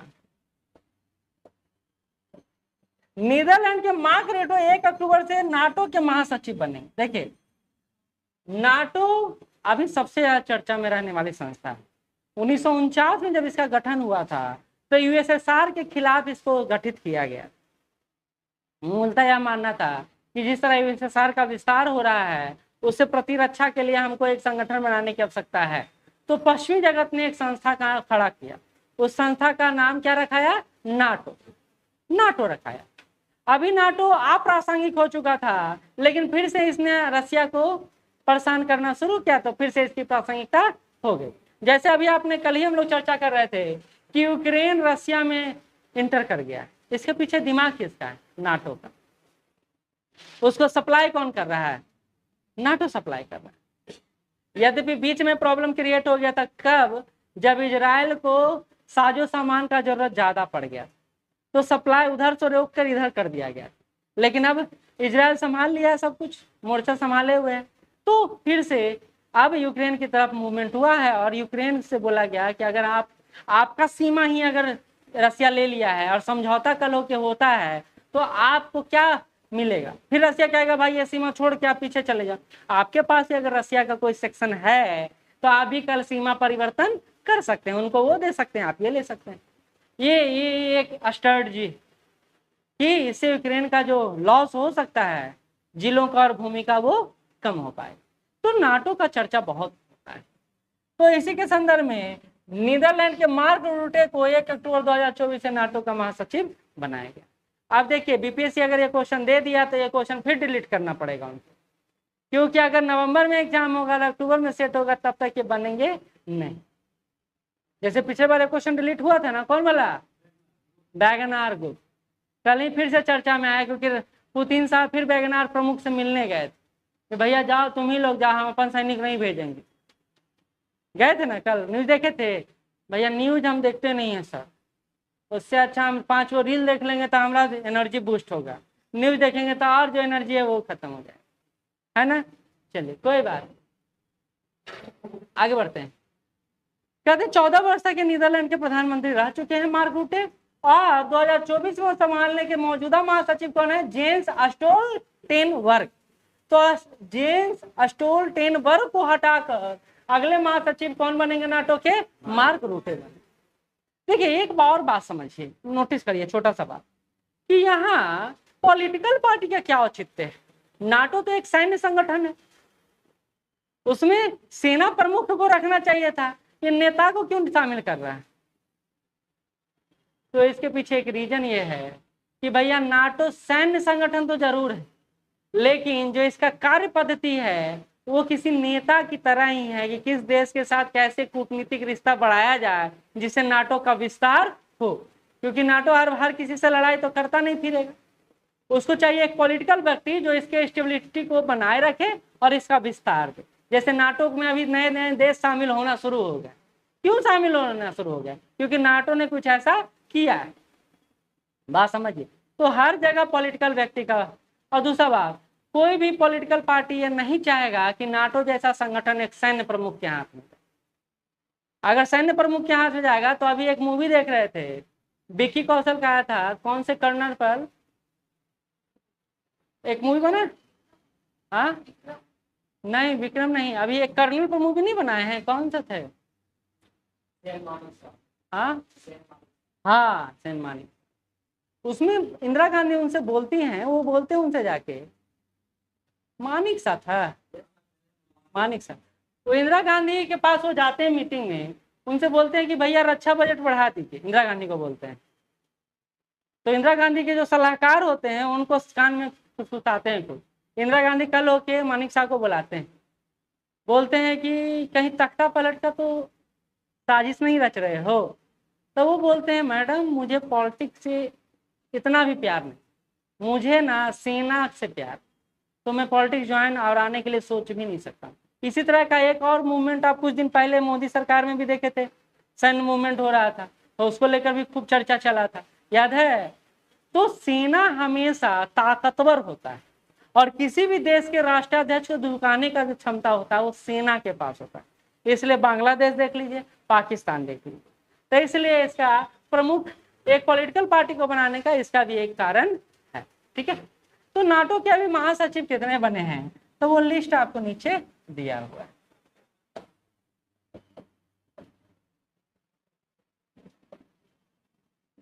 मार्क रूटे कितने नंबर के होंगे? 14वें नंबर, ज्यादा, ठीक है।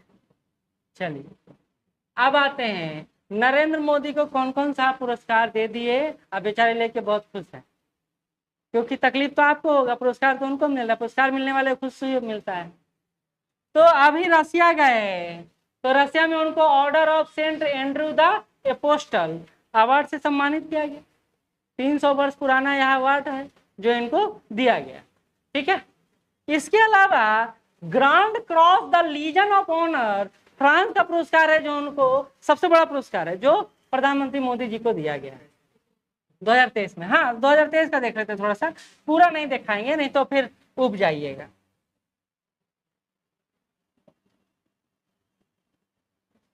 अगला ऑर्डर ऑफ नील, तो मिस्र का नाम सुनते ही पता चल जाएगा।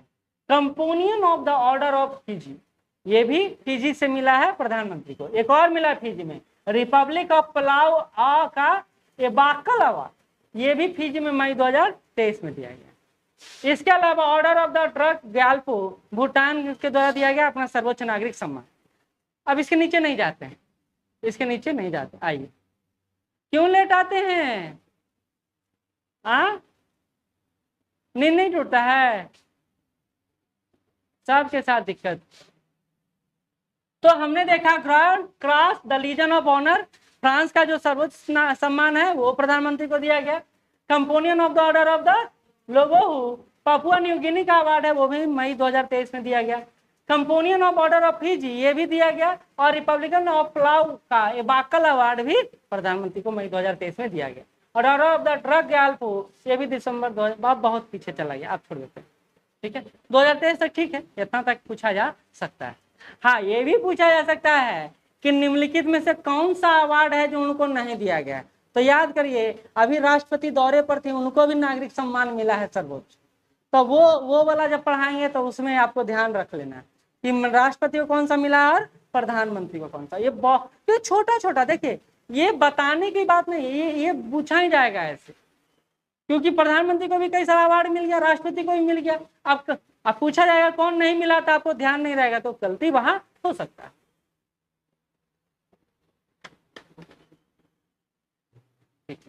चलिए आगे बढ़ते हैं। चलिए, विश्व का सबसे बड़ा नौसैनिक अभ्यास है जिसको रिमपैक कहते हैं। रिमपैक कहते हैं, ये अमेरिका के सेना द्वारा आयोजित किया जाता है, जिसमें कई सारे देश एक साथ पार्टिसिपेट करते हैं। तो दुनिया का सबसे बड़ा नौसैन्य अभ्यास कौन सा है? वो है रिमपैक। इसी को लेकर कहा जा रहा है कि ये 2 वर्ष में एक बार होता है रिमपैक, और इसका आयोजन अमेरिका द्वारा करवाया जाता है। तो कहता है अमेरिकी नौसेना की मेजबानी में विश्व का सबसे बड़ा द्विवार्षिक अभ्यास है जिसको रिम ऑफ द पैसिफिक यानी रिमपैक के नाम से जाना जाता है। देखिए, 2 नाम हो गया, एक हो गया रिमपैक और एक हो गया रिम ऑफ द पैसिफिक। ठीक है, कहता है यह हवाई के पर्ल हार्बर फेमस है। क्या हुआ था? हाँ,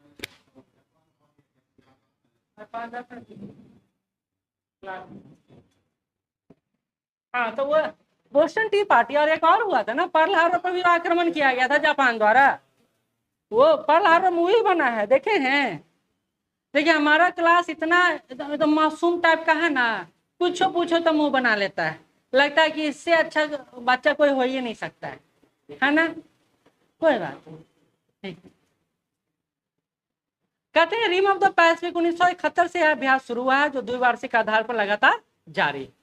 एक और क्वेश्चन है कि भारत, ये क्वेश्चन ऐसा आया हुआ है कि भारत की तरफ से इसमें कौन शामिल हुआ? तो INS शिवालिक को शामिल किया गया। ठीक है, 29 देशों ने इसमें पार्टिसिपेट किया है।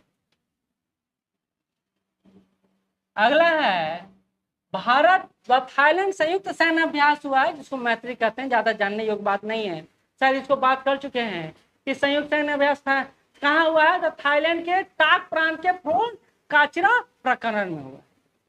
तो ये पूछा जा सकता है कि ये कहाँ हुआ? तो थाईलैंड में हुआ। बस सिंपल बात। किसके बीच हुआ है? भारत और थाईलैंड। नोमैडिक एलिफेंट बात हो चुका है शायद, भारत और मंगोलिया के मध्य हुआ है, ये हमेशा ही होता है। अब आते हैं आगे। यूएफओ यूरो 2024 स्पेन ने रिकॉर्ड 4थी बार विजेता बना है, और कहता है कि union of European football association, आपको पता है कि फुटबॉल यूरोप में बहुत लोकप्रिय है, बहुत लोकप्रिय गेम। हमारे यहाँ क्रिकेट है, क्यों? क्योंकि यहाँ निकम्मों का देश। अब कहेगा सर ऐसा क्यों बोल दिए? तो क्रिकेट में time taken, cricket time taken. हमारे यहाँ हर कोई बेरोजगार है भाई, ताश नहीं खेलो तो क्रिकेट खेल देख लो। तो हमारे यहाँ जो समय बिताने वाली प्रथा है ना, उसमें क्रिकेट फिट बैठता है। पहले तो टेस्टो क्रिकेट सब देखता था दिन में। मेरे अंकल का ऑपरेशन हुआ, बेहोश होकर उठे और सबसे पहले क्रिकेट देख रहे थे। गांव में बहुत प्रचलन, क्योंकि बेरोजगारी काफी ज्यादा। लेकिन यूरोप में एक छोटा गेम जैसे हॉकी जैसा गेम या फुटबॉल जैसा गेम ज्यादा लोकप्रिय है, तो वहाँ क्लब बनता है। जैसे हमारे यहाँ IPL होता है ना, तो वहाँ भी क्लब होता है। क्लब काउंटी से फुटबॉलर जुड़ते हैं, और एक बड़ा टूर्नामेंट तो एक ही होता है जो फीफा करवाता है। ठीक है, बाकी ऐसा ही होता है। तो ये महत्वपूर्ण टूर्नामेंट है जो यूएफए यूरो है। कहता है कि यह union of European football association के तत्वाधान में करवाया गया है, और 4-4 वर्षों के अंतराल पर यह भी होता है। और यूरोपीय फुटबॉल चैंपियनशिप का आयोजन जर्मनी की मेजबानी में इस बार किया गया, और इस बार 24 राष्ट्रीय टीमों ने यूरोपीय चैंपियनशिप में हिस्सा लिया था, और यह कितना संस्करण था? 17वां संस्करण। ठीक है, बात समझ गए? कहते फाइनल मैच किसके थे? बहुत इंपॉर्टेंट पॉइंट। फाइनल मैच किसके बीच हुआ है? तो स्पेन और इंग्लैंड के। इंग्लैंड इतना भागा है कि पिछले बार भी बेचारा हार गया फाइनल में, और इस बार भी बेचारा हार गया। ठीक है, इंग्लैंड का फुटबॉल एक नाम से जाना जाता है, उस नाम को कहते हैं डेविड बेकहम। बेकहम है ना? हाँ, बर्लिन के ओलंपिया स्टेडियम में खेला गया। देखिए हर फैक्ट इंपॉर्टेंट है क्योंकि ये 4 वर्ष पर बाद के बाद होता है। और इसमें जीता कौन? तो स्पेन जीता है। इंग्लैंड स्पेन के निकी विलियम्स को फाइनल मैच का प्लेयर ऑफ द मैच के लिए चुना गया। तो पहला क्वेश्चन हो गया, निकी विलियम्स को प्लेयर ऑफ द मैच दिया गया। प्लेयर ऑफ द टूर्नामेंट किसको दिया गया है? रोड्री को दिया गया है। और young player of the tournament किसको दिया गया है? लेमिन यामल को दिया गया। ठीक है, ये नाम हो गया। अब आते हैं अगला, यूएफए यूरो 2024 में 6 खिलाड़ियों ने सर्वाधिक 3-3 गोल किया है। अब ये इतना आप नहीं याद करिए, इतना पूछेगा तो आप बता भी नहीं पाएगा। कहता हाँ 17वां संस्करण का हुआ जर्मनी में, 18वां संस्करण जो 4 साल बाद होगा यानी 2028 में होगा वो यूनाइटेड किंगडम और आयरलैंड में। आपको पता है यूके में ये दोनों शामिल, लेकिन एज ए कंट्री ये दोनों अलग अलग एग्जिस्टेंस दिखाता है लेकिन ऐसे जुड़ा हुआ है। ठीक है, तो 2018-28 का 18वां संस्करण इंग्लैंड और आयरलैंड। ठीक है,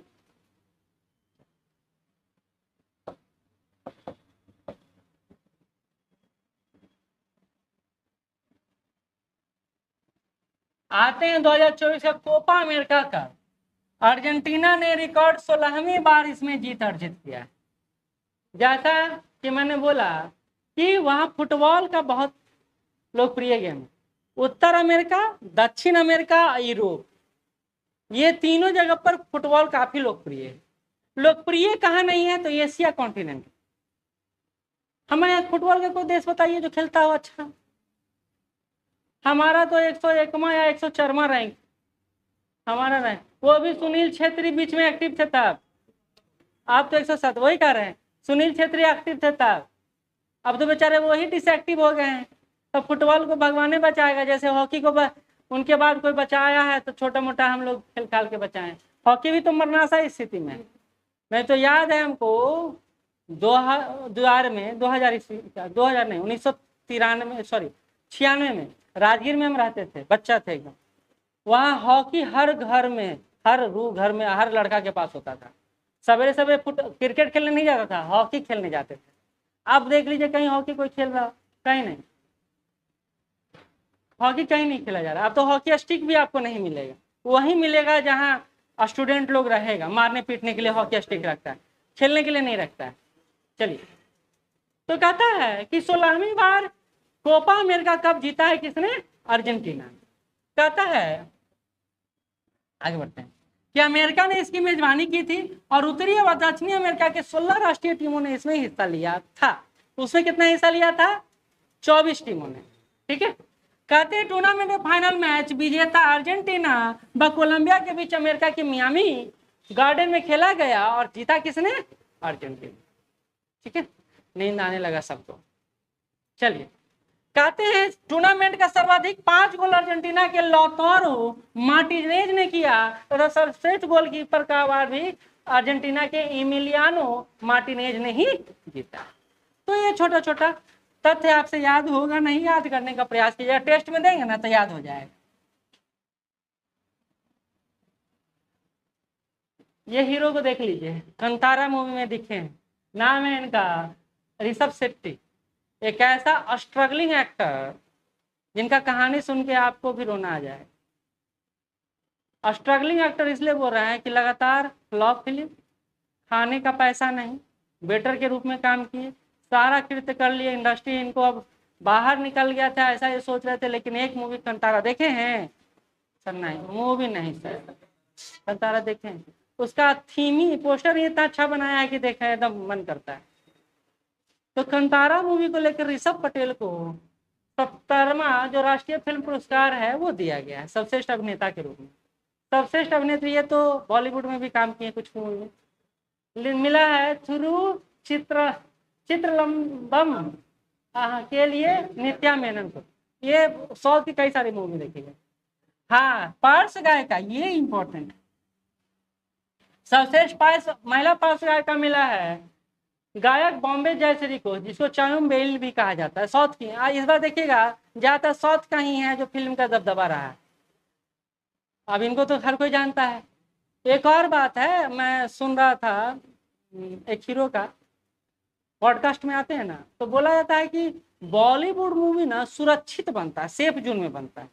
आजकल जो साउथ की मूवी है वो थोड़ा डिफरेंट मूड में जा रहे हैं। जैसे महाराजा मूवी देखे, अभी आया है, नहीं देखे महाराजा, बहुत अच्छा लाइन है, स्टोरी लाइन महाराजा का।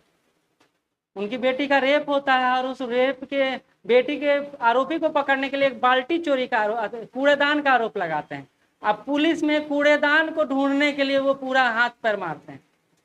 अब कहानी का स्टोरी इतना ही बता दी, काफी है, बाकी आप देख लीजिएगा। महाराजा बहुत अच्छी मूवी। अच्छा, सबसे हिंदी फिल्म मिल रहा है गुलमोहर को, जो आप नहीं देखे होंगे। तो कहता राष्ट्रीय फिल्म राष्ट्रीय पुरस्कार उसको मिलता है जिसको कोई नहीं देखता है, उसी का ऑडियंस वही देखता है बैठ के, और उसी को राष्ट्रीय पुरस्कार मिलता है। जैसे एक मूवी आया था ब्लैक, अमिताभ बच्चन और रानी मुखर्जी का, देखे थे? नहीं देखे थे, कोई नहीं देखा था। वैसा मूवी कोई फर्स्ट डे देखे थे? हाँ, कहाँ देखे थे? अशोक में देखे थे, अशोक में लगा था, और हमको लगता है इधर रीजन मोना में लगा था। हाँ, उस समय बच्चा मूवी देखने में खूब शौक। चलिए, तो ये हो गया, बाकी अब कल देखेंगे। हाँ, एक लास्ट बता देते हैं, बोत्सवाना में दुनिया का दूसरा सबसे बड़ा हीरा मिला है। बोत्सवाना में दुनिया का दूसरा सबसे बड़ा हीरा मिला है, जिसका नाम है लुकेरा डायमंड। देख लीजिए, दक्षिण अमेरिका के अफ्रीका के देश बोत्सवाना में दुनिया का दूसरा सबसे बड़ा हीरा मिला है, जो 2492 कैरेट का। ये भी कैरेटो याद रखिएगा, याद रखिए, 2492 कैरेट का है। सबसे बड़ा जो हीरा मिला था 1905 में दक्षिण अफ्रीका में मिला था, जो 3106 कैरेट का था। इसी को 9 टुकड़ा में बांटा गया, जिसका कुछ टुकड़ा महारानी के मुकुट में भी लगा। ठीक है, तो ये एक न्यूज था। बाकी बिहार का न्यूज है नीचे, उसको छोड़ देते हैं क्योंकि लेट हो जाएगा। ठीक है, तो ये छोटा छोटा टर्मोलॉजी है जिसको आपको याद। देखिए, पढ़ना तो आप सब पढ़ लेंगे, लेकिन एक बार दिखाने के बाद जब आप पढ़िएगा ना, तो आपका दिमाग वहीं पर जाएगा, क्योंकि आपको भी तथ्य छांटना है। आप भी छांटिए तो आपको टाइम टेकन लगेगा। यहाँ पढ़ने के बाद आप पढ़िएगा तो आपका प्रतियोगिता दर्पण तुरंत समाप्त हो जाएगा। लेकिन अगर घर बैठ के पढ़िएगा तो 1 महीना पढ़ने में लगेगा, क्योंकि आप डेली 2 पेज पढ़िएगा। 2 पेज पढ़िएगा आज, कल सोचे कल तो पढ़ भी किए थे, आज कैसे पढ़ लें। तो इस कारण से 1 महीना का मैक्सिमम पढ़ने में लगता है। लेकिन आप चाहें तो उसको 1 दिन में भी समाप्त कर सकते हैं, अगर चाहें। अगर पढ़ा हुआ है तो जाके क्या करना पड़ेगा, टिकट से करना पड़ेगा, ये हो सकता है। ठीक है,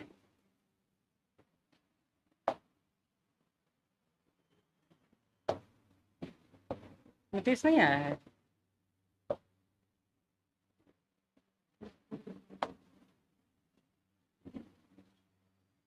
देखिए, आपका एग्जाम होगा लेट।